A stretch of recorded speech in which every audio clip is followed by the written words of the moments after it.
Hi guys and welcome back to the channel Deepak Yadav Education. Welcome to the Daily Hindu News and Editorial Analysis of 18th of January 2025. तो guys आज है तारीख 18 जनवरी 2025 और है Saturday.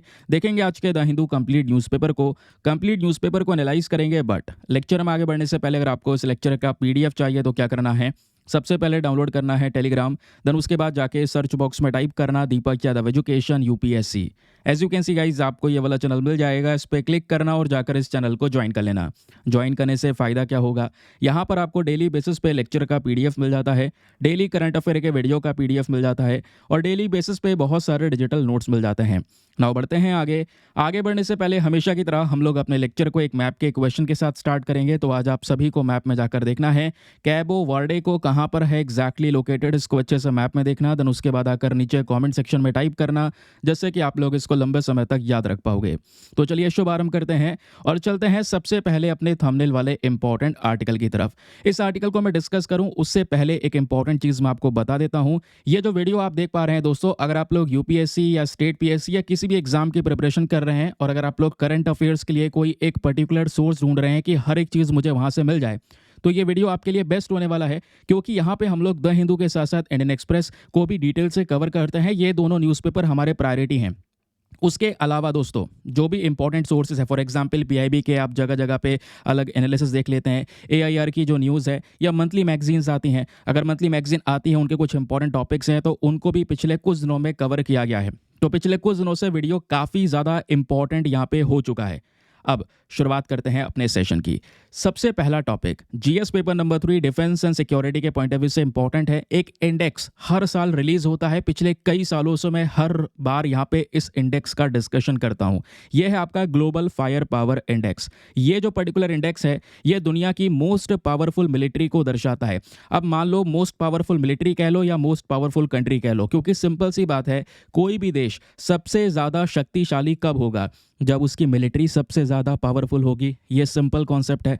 अब ये देखिए, जो पिछला कुछ हमने साल देखा है उसमें लगातार जो वॉर वाले सिनेरियोज है वो बने हैं, काफ़ी सारे कॉन्फ्लिक्ट्स हमने देखे हैं। तो इस वजह से बताया गया है जो सिविलियन फैटलिटीज़ है पिछले कुछ समय पर जो लोगों की जान गई है, इसमें दोस्तों 30% का एक इंक्रीमेंट देखने को मिला है। और ये बात हो रही है 2023 और 24 वाले ईयर की, क्योंकि चाहे वो मिडिल ईस्ट वाला रीजन हो, चाहे वो नॉर्थ अफ्रीका हो, चाहे वो ईस्टर्न यूरोप ही क्यों ना हो, यहाँ सभी जगह पे वॉर वाले सिनेरियोज बने। चाहे आप लोग यहाँ पे इजराइल और हमास के बीच के कॉन्फ्लिक्ट के बारे में डिस्कशन कर लें, उसमें बीच में यमन भी आया, ईरान भी इन्वॉल्व हुआ है ना। उसके अलावा दोस्तों यहाँ पे हम रशिया यूक्रेन की बात कर लें, ऐसे और भी कॉन्फ्लिक्ट्स हैं। चाहे आप लोग यहाँ पर अजरबैजान और आर्मेनिया की बात कर लें, तो इन कॉन्फ्लिक्ट्स में बहुत सारे लोगों की जान गई है। ये बात यहाँ पर मेंशन की गई है वर्ल्ड इकोनॉमिक फोरम रिपोर्ट की साइट से। तो ये जो यहाँ पे वॉरफेयर है ये एक बड़ा थ्रेट बन चुका है दुनिया की स्टेबिलिटी के ऊपर में। जो दुनिया के अंदर स्थिरता बनी थी वो यहाँ पे आज डगमगा रही है। क्यों? ऐसी सिचुएशन को देखकर हर एक कंट्री कोशिश कर रहा है कि वो भी मिलिटरीली अपने आप को पावरफुल बनाए, अपने आप को मजबूत बनाए। ठीक है, क्योंकि उसको भी पता है कि आज ऐसा सिनेरियो है, कल दूसरा हो सकता है, क्योंकि यूरोप में काफ़ी सारे कंट्रीज है जो रशिया के साथ में बॉर्डर लगाते हैं, है ना। वो भी यहाँ पर अपने आप को आज बहुत ज़्यादा पावरफुल कर रहे हैं, अपने डिफेंस बजट बढ़ा दिए हैं। टर्की का बहुत बड़ा एग्जाम्पल है, रिसेंटली कितने ज़्यादा मैसिव लेवल पर यहाँ पर इन्होंने अपना जो बजट है उसको इंक्रीज़ किया है। अभी समझेंगे उसके बारे में भी। तो आपको समझ में आया कि सिनेरियोस क्या चल रहे हैं। तो दोस्तों यहाँ पर इसी को देखते हुए इंडेक्स रेडी हुआ और अभी करंट सिनेरियो में ये इंडेक्स ये बोलता है दुनिया के टॉप 20 अगर मोस्ट पावरफुल कंट्रीज़ को देखेंगे तो वो लिस्ट दोस्तों आपके सामने ये प्रेजेंट है। तो टॉप 20 में सबसे पहले आता है यहाँ पर यूएसए, देन उसके बाद में second is Russia, third China, fourth पे यहाँ पर इंडिया। ये ऊपर की दोस्तों यहाँ पर 4 रैंकिंग देखोगे तो ये स्टेबल हैं, लंबे समय से एज इट इज़ यहाँ पर ये बनी हुई है। भारत चौथा सबसे ज़्यादा स्ट्रॉन्गेस्ट या कह सकते हैं पावरफुल कंट्री है आज भी 2025 में। लेकिन उसके बाद से चाहे वो साउथ कोरिया हो, यूके हो, फ्रांस हो, जापान हो, टर्की हो, इटली हो, इनके बीच में यहाँ पर ये ऊपर नीचे होता रहा है। इसमें बहुत ज़्यादा स्टेबिलिटी नहीं देखने को मिली है पिछले कुछ सालों में। फॉर एग्जाम्पल हम अपने पड़ोसी देश की बात करेंगे चाइना की, तो वो ऊपर है, लेकिन दूसरे पड़ोसी देश की बात करेंगे वो है पाकिस्तान। तो पाकिस्तान आज दोस्तों 12वें नंबर पर है इस पर्टिकुलर इंडेक्स में। और इसी 12वें नंबर को अगर हम पिछले कुछ सालों के कंपैरिजन में देखें तो फॉर एग्जांपल 2023 में पाकिस्तान टॉप 10 में था, 7वें नंबर पे था। 2024 में इसकी रैंकिंग यहाँ पर और ज़्यादा थोड़ी सी यहाँ पर कम हो गई थी। देन उसके बाद में फाइनली अब 2024 के अंदर में ये टॉप 10 से बाहर हो चुका है, 12वें नंबर पर आ चुका है। रीज़न यहाँ पर यह है क्योंकि पाकिस्तान के कॉन्फ्लिक्ट्स अपने पड़ोसी देशों के साथ में इंक्रीज़ हुए हैं। फॉर एग्जाम्पल अफगानिस्तान के साथ में इनके जो संबंध है वो आज के समय पर काफ़ी ज़्यादा लोएस्ट लेवल पर जा चुके हैं, डिसरप्शन बढ़ा है। पाकिस्तान की एक अल्टीमेट डिपेंडेंसी चाइना के ऊपर है, अगर हम देखेंगे in terms of defence equipments, वो भी हमको देखने को मिलता है। तो इन सब रीजंस की वजह से इसकी रैंकिंग गिर गई है, 12वें नंबर पर ये आ चुका है। इंडिया की रैंकिंग ध्यान रखिएगा और ये इंपॉर्टेंट है, 4th नंबर पर आपको ये देखने को मिल जाता है। ठीक है, ग्लोबल फायर इंडेक्स के बारे में ये कुछ बेसिक चीज़ें हैं, ये आप देख पाएंगे इसी इंडेक्स की साइट से यहाँ पर ये फोटो यूज़ किया गया है। ये टॉपिक इंडियन एक्सप्रेस ने भी एक्सप्लेनर सीरीज़ पे कवर किया है, जिस वजह से आज हम इसके बारे में डिस्कशन कर रहे हैं। तो आपसे पूछा जाए टॉप 10 मोस्ट पावरफुल मिलिट्रीज़ के बारे में, तो उसकी लिस्ट ये प्रेजेंट है। किसके पास में कितने मिलिट्री पर्सनल हैं वो डेटा प्रेजेंट है, ये इतना ज़्यादा इंपॉर्टेंट नहीं होगा। ठीक है, ये लिस्ट मैंने आपको यहाँ पे प्रोवाइड करवा दी। और ध्यान में रखने वाली बात एक और है, वो ये है कितने कंट्रीज़ की लिस्ट ये तैयार हुई है। 145 कंट्रीज़ को दोस्तों यहाँ पे एज अ लिस्ट के फॉर्म में इन्होंने प्रेजेंट किया है इस इंडेक्स के अंदर में। और किस बेसिस पे प्रेजेंट करते हैं, तो लगभग 60 ऐसे फैक्टर्स हैं जिनके आधार पे इस इंडेक्स के अंदर में एक कंट्री को स्कोर दिया जाता है। ये आप देख पाएंगे वो स्कोर दिए गए हैं। ठीक है, इसी स्कोर के बेसिस पे इन कंट्रीज़ की जो रैंकिंग है वो भी यहाँ पर डिसाइड की गई है। तो यूएसए टॉप पर है क्योंकि यूएसए के पास में अच्छा खासा मैन पावर है, फिनेंशियल रिसोर्सेज हैं, इंडस्ट्रियल आउटपुट है, तो इस आधार पे यहाँ पे टॉप पोजीशन पे बना हुआ है। रशिया भले यहाँ पर कितने सारे कॉन्फ्लिक्ट में क्यों ना फंसा हो, लेकिन उसके बावजूद भी यहाँ पर रशिया ने अपनी पोजीशन को मेंटेन करके रखा है। चाइना ने अगर आप देखेंगे तो ऑब्वियस सी बात है, अपना जो इन्वेस्टमेंट है, अपनी जो कैपेबिलिटीज़ हैं इन टर्म्स ऑफ मिलिट्री, उसको भी यहाँ पर इंक्रीज़ किया है, जिस वजह से ये पोजीशन पर प्रेजेंट है।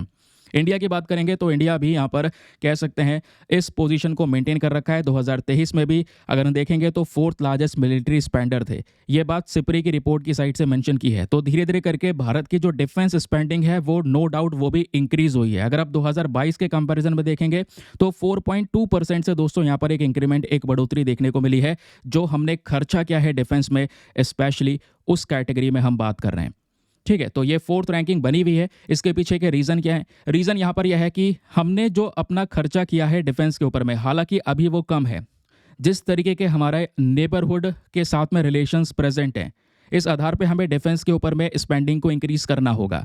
लेकिन थोड़ा थोड़ा करके हम ये बढ़ा रहे हैं, तो डिफेंस स्पेंडिंग जो है वो कंसिस्टेंट तौर पर ऐसे ऐसे यहाँ पर इंक्रीज़ हुई है। मिलिट्री इक्विपमेंट में मॉडर्नाइजेशन किया गया है। बहुत सारे जो चीज़ें हैं या फिर हथियार हैं उसको आज इंडिया खुद मैन्युफैक्चर कर रहा है, इवन एक्सपोर्ट भी कर रहा है। अभी इंडोनेशिया को हम ब्रह्मोस एक्सपोर्ट करने वाले हैं। इंडोनेशिया के प्रेसिडेंट आ रहे हैं रिपब्लिक डे पर, वो आर्टिकल भी आज चर्चाओं में है, तो ये भी एक रीज़न है। बाकी पाकिस्तान की पोजीशन इतनी डगमगा क्यों रही है, उसके पीछे का रीज़न मैं आपको बता चुका हूँ, क्योंकि पाकिस्तान का रिलायंस, उसकी डिपेंडेंसी पर्टिकुलरली चाइना के ऊपर में ज़्यादा देखने को मिल जाती है कि चाइना ही इनका मिलिट्रीली डेवलपमेंट करेगा, लेकिन कब तक, ये भी तो एक क्वेश्चन उठता है ना।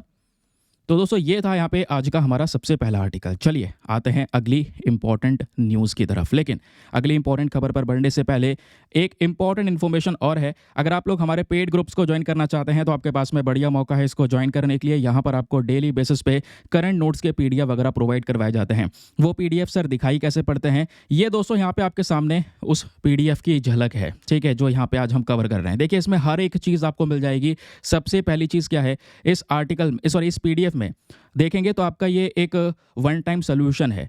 फॉर एग्जांपल यहाँ पे आपको सोर्सेज मिलेंगे, देखोगे द हिंदू में ये आर्टिकल प्रेजेंट है, तो ये आर्टिकल प्रेजेंट है, तो इस आर्टिकल में से पढ़ना क्या क्या है ये अलग से इन्फॉर्मेशन दी गई है, क्योंकि केवल आर्टिकल पढ़ लोगे उससे काम नहीं बनने वाला।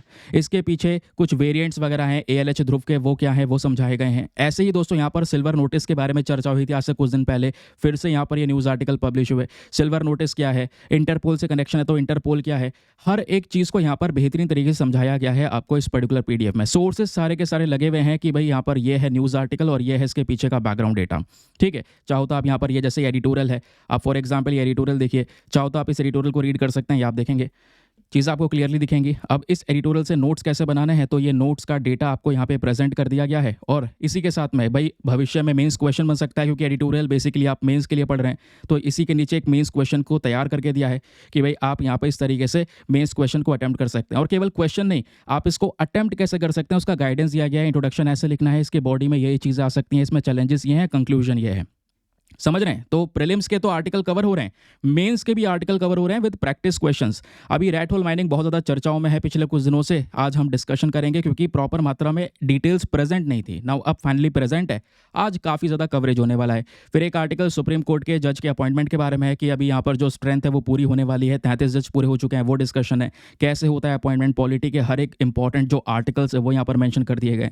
ठीक है, तो ये पीडीएफ दोस्तों आपको मिलते हैं इस पेड ग्रुप में। और ध्यान रखिएगा, ये पीडीएफ हिंदी और इंग्लिश दोनों भाषाओं में प्रोवाइड करवाए जाते हैं, तो दोनों मीडियम के एस्पिरेंट्स को डायरेक्टली यहाँ पर हेल्प मिल जाती है। ग्रुप को ज्वाइन करने का फी पेमेंट बहुत ही मिनिमम है, just 499 for the lifetime access. One time investment है। जब तक आपका सिलेक्शन ना हो जाए तब तक आप 499 में ग्रुप को ज्वाइन करके रख सकते हैं। ज्वाइन करने के लिए करना क्या होगा, व्हाट्सएप पर जाना, यहाँ पर आपको एक नंबर दिया गया है 8534873368। इस नंबर पर मैसेज कर देना कि I want to join this group. वहाँ पे आपको रिप्लाई मिलेगा, पेमेंट का प्रोसेस दिया जाएगा और उससे ज़्यादा इंपॉर्टेंट डेमो वीडियो का लिंक भी मिलेगा। आप पूरे डेमो वीडियो को देख सकते हैं, चेक कर सकते हैं मुझको कहाँ पर क्या फ़ायदा होगा और अपने आप को कंप्लीटली सेटिस्फाई करने के बाद में जाकर ये इन्वेस्टमेंट कर सकते हैं। ठीक है, चलिए फिर दोस्तों आते हैं अगली इंपॉर्टेंट खबर पर। अब अगली खबर पर जैसे मैंने बोला, आज हम रैट होल माइनिंग को पहले डिस्कस करेंगे। पिछले 6 से 7 दिनों से लगातार खबरों में बहुत आर्टिकल पब्लिश हुए। इंडियन एक्सप्रेस के एक्सप्लेनर आर्टिकल भी पब्लिश हुए। यहाँ पे आप देख पाएंगे एक और टेक्स्ट एंड कॉन्टेक्स्ट पे न्यूज़पेपर में द हिंदू का अखबार में प्रेजेंट है, तो डिटेल से पढ़ना ज़रूरी है। चलिए बात करते हैं क्या होती है rat hole mining. Rat hole mining basically यहाँ पे जो वर्ड है ना, रैट होल, जैसा चूहे का बिल होता है, चूहा गड्ढा खोदता है, उसी तरीके से दोस्तों यहाँ पर ये वर्ड यूज़ किया गया रैट होल। और रैट होल मतलब चूहे की तरह बिल खोदा जाता है, उसमें एक इंसान घुसता है और घुसने के बाद में जो कोयला होता है उसको यहाँ पर वो तोड़ता है, उसका खनन करता है, उसको वहाँ से निकाल के लेकर आता है। माइनिंग मतलब खनन करना, ये बेसिकली रैट होल माइनिंग है। लेकिन आज हम इसको डिस्कस क्यों कर रहे हैं, ऐसे ही डिस्कस कर रहे हैं क्या? नहीं, एक बड़ा कांड हुआ दोस्तों रिसेंटली असम के अंदर में। रैट होल माइनिंग लंबे समय से कोर्ट के नज़रिए में भी है, बहुत सारे कह सकते हैं कोर्ट में केसेस भी गए हैं जहाँ पे कई सारी जगह पे रैट होल माइनिंग को बैन करने की बात की गई है, क्योंकि आज भी रैट होल माइनिंग एग्जिस्ट करती है नॉर्थ ईस्टर्न रीजन में। मेघालय में आपको देखने को मिल जाती है, स्पेशली मेघालय हमारा नॉर्थ ईस्टर्न स्टेट है, यहाँ पे सबसे ज़्यादा रैट होल माइनिंग होती है। लेकिन प्रॉब्लम यह है, इस रैट होल माइनिंग की वजह से ह्यूमन राइट इशू उठता है। एक इंसान की जान को खतरा है, लेकिन वो बेचारा करे क्या, उसको कोई काम नहीं है, तो यहाँ पर वो रैट होल माइनिंग करके ही यहाँ पर जो पैसा है वो कमा रहा है, उससे जीवन चला रहा है। तो दोस्तों यहाँ पर इससे एनवायरमेंट के ऊपर भी बुरा इम्पैक्ट पड़ता है, लोगों की जान तक चली जाती है। ऐसे बड़े बड़े इंसिडेंट हुए हैं, उसके एग्जाम्पल भी मैं आज शेयर करूंगा। तो ये जो प्रैक्टिस है, हाल ही में इस मामले को सुप्रीम कोर्ट के पास में भेजा गया। सुप्रीम कोर्ट ने खुद भी बोला कि देखिए ये जो है ना, बड़ा खतरा है रैट होल माइनिंग। और रिसेंटली असम के अंदर भी ऐसा ही केस निकल कर आया। कुछ लेबरर्स थे दोस्तों, असम में इस माइन के अंदर में फंस गए, लंबे समय तक फंसे रहे, है ना, और इसी में डेथ भी हो जाती है लोगों की, जो माइनर्स हैं स्पेशली जो माइनिंग कर रहे हैं। क्यों? क्योंकि दम घुट जाता है। इतनी पतली सी यहाँ पर ये कह सकते हैं गुफा होती है, इतना पतला सा यहाँ पर ये होल होता है, कोई सपोर्ट नहीं, कोई स्ट्रक्चरल सपोर्ट नहीं, पानी भर जाता है, कभी कभी वो गुफा कोलैप्स कर जाती है, गिर जाती है, उसी में ही यहाँ पे लोगों की जान चली जाती है क्या ये रैट होल माइनिंग? डेफिनेशन आपको पता चला कि रैट होल माइनिंग एक प्रकार का इलीगल कोल माइनिंग मेथड है। तो क्वेश्चन बन सकता है किस चीज़ की माइनिंग के लिए रैट होल माइनिंग मेथड का इस्तेमाल होता है? वो है दोस्तों कोयला। कोयले का खनन करने के लिए ऐसी माइनिंग की जाती है। सबसे ज़्यादा कहाँ पे अभी एग्जिस्ट करती है? भारत के नॉर्थ ईस्टर्न रीजन में। मेघालय भी नॉर्थ ईस्टर्न रीजन में आता है। यहाँ पे क्या करते हैं, पतला सा यहाँ पर एक होल, एक टनल सा बनाते हैं, गुफा सी बनाते हैं यहाँ पर पहाड़ों में, जहाँ जहाँ पे ये कह सकते हैं कोल प्रेजेंट है स्पेशली, ताकि उसमें से कोयले को खोद कर स्पेशली निकाला जा सके। ये आप देख पाएंगे एक छोटी सी गुफा बना रखी है, एकदम चूहे के बिल की तरह। इसमें मतलब ये कभी कभी इतनी पतली होती है केवल एक ही इंसान जा सकता है, और कितना गहराई तक जाएगा और उसमें से कोयला निकाल कर लेकर आएगा। अब इसमें कोई भी ऐसा स्ट्रक्चरल सपोर्ट नहीं है, वरना अगर आप देखोगे जो माइनिंग होती है ना, जैसे जैसे आप टनल बनाते चले जाते हैं, ऊपर ऐसे स्ट्रक्चरल सपोर्ट लगाते चले जाते हैं, चाहे लोहे का जाल लगाएं या कुछ भी लगाएं, जिससे क्या होता है कि ये स्टेबल रहता है। लेकिन यहाँ पे कोई सपोर्ट नहीं है, तो कभी भी यहाँ पर कोई ऐसी प्रॉब्लम हो जाए कि आप मतलब ये जो एरिया आपने खोद दिया है, ऊपर ये जो सिचुएशन या जो ऊपर ये लैंड है, ये डिस्टेबलाइज हो जाए, ये नीचे गिर जाए, ये पूरी तरह से कोलैप्स कर सकता है टनल। तो इसमें मेथड क्या होता है, जैसे मैंने आपको बताया, छोटा सा अनरेगुलेटेड और डेंजरस सा टनल यहाँ पे बना दिया जाता है, ताकि उसी टनल से कोयला निकालते लेकर आएंगे और गड्ढा करते चले जाएंगे अंदर तक। टनल एक्सट्रीमली नैरो होते हैं, बता दिया मैंने आपको। यहाँ पे जो माइनर्स हैं, जो खनन करने के लिए लोग इस्तेमाल किए गए हैं, उनके पास में प्रॉपर मात्रा में इक्विपमेंट्स भी नहीं है। और पता है सबसे बड़ी प्रॉब्लम क्या है कि ये होल इतने छोटे होते हैं कि जैसे नॉर्मल एक आदमी है, उसका साइज थोड़ा बड़ा है तो वो यहाँ पर अंदर नहीं जा पाएगा। तो इसके लिए कई बार बच्चों को यहाँ पे रखा जाता है और इन बच्चों को इस होल में भेजा जाता है ताकि वो कोयले को भरकर इस तरीके से खींच के बाहर निकाल कर लेकर आए। ये दोस्तों यहाँ पर रैट होल माइनिंग का तरीका है। अब इसका इम्पैक्ट क्या पड़ रहा है? इसका इम्पैक्ट इंसान की ज़िंदगी पे तो पड़ रहा है, लेकिन एनवायरमेंट के ऊपर भी पड़ रहा है, क्योंकि एक हैजार्डस कंडीशन है। यहाँ पे मोर्टिलिटी रेट बहुत ज़्यादा होता है, मरने के चांसेस बहुत ज़्यादा होते हैं। टनल कोलैप्स कर सकती है, बाढ़ आ गई तो पानी घुस सकता है उसके अंदर में, इंसान निकल नहीं पाएगा, कोई वेंटिलेशन नहीं है, भाई उसे सांस कहाँ से आएगी? तो कई बार दम घुटने की वजह से मृत्यु हो जाती है। सबसे बड़ी प्रॉब्लम चाइल्ड लेबर, जैसे मैंने आपको बताया, काफ़ी सारे केसेस में बच्चों को इसमें भेज दिया जाता है, वो भी कम पैसों के चक्कर में कि कम पैसा लेगा बच्चा और उसमें खुश हो जाएगा और उससे यहाँ पे कोयला निकलवा लेंगे। और ऐसे ही करते करते दोस्तों अगर आप देखोगे 2018 में एक भयानक इंसिडेंट हुआ। ऐसी एक छोटी सी माइन बनाई गई थी ईस्ट जैंतिया हिल्स में, जो मेघालय में प्रेजेंट है, और वहाँ पे कुछ माइनर्स को भेजा गया कि वो कोयला निकालें। वो सब अंदर थे और एकदम से वो जो कह सकते हैं टनल बनाया था वो कोलैप्स कर गया। जैसे यहाँ पे वो कोलैप्स कर गया, गिर गया, धंस गया अंदर ही। इसकी वजह से 15 माइनर्स की जान गई। तो ऑब्वियस ही बात है, रिस्क बहुत ज़्यादा होता है। कई बार आप ना वीडियो देख लोगे यूट्यूब के ऊपर में या रील्स पे आपने वीडियो देखे होंगे माइनिंग के, कितने अंदर तक वो चले जाते हैं, आपको मतलब वीडियो में ही डर लगने लगेगा। फिर भी यहाँ पर वो कैसे कर रहे हैं। फिर बात आती है यहाँ पर दोस्तों एनवायरमेंटल डैमेज की।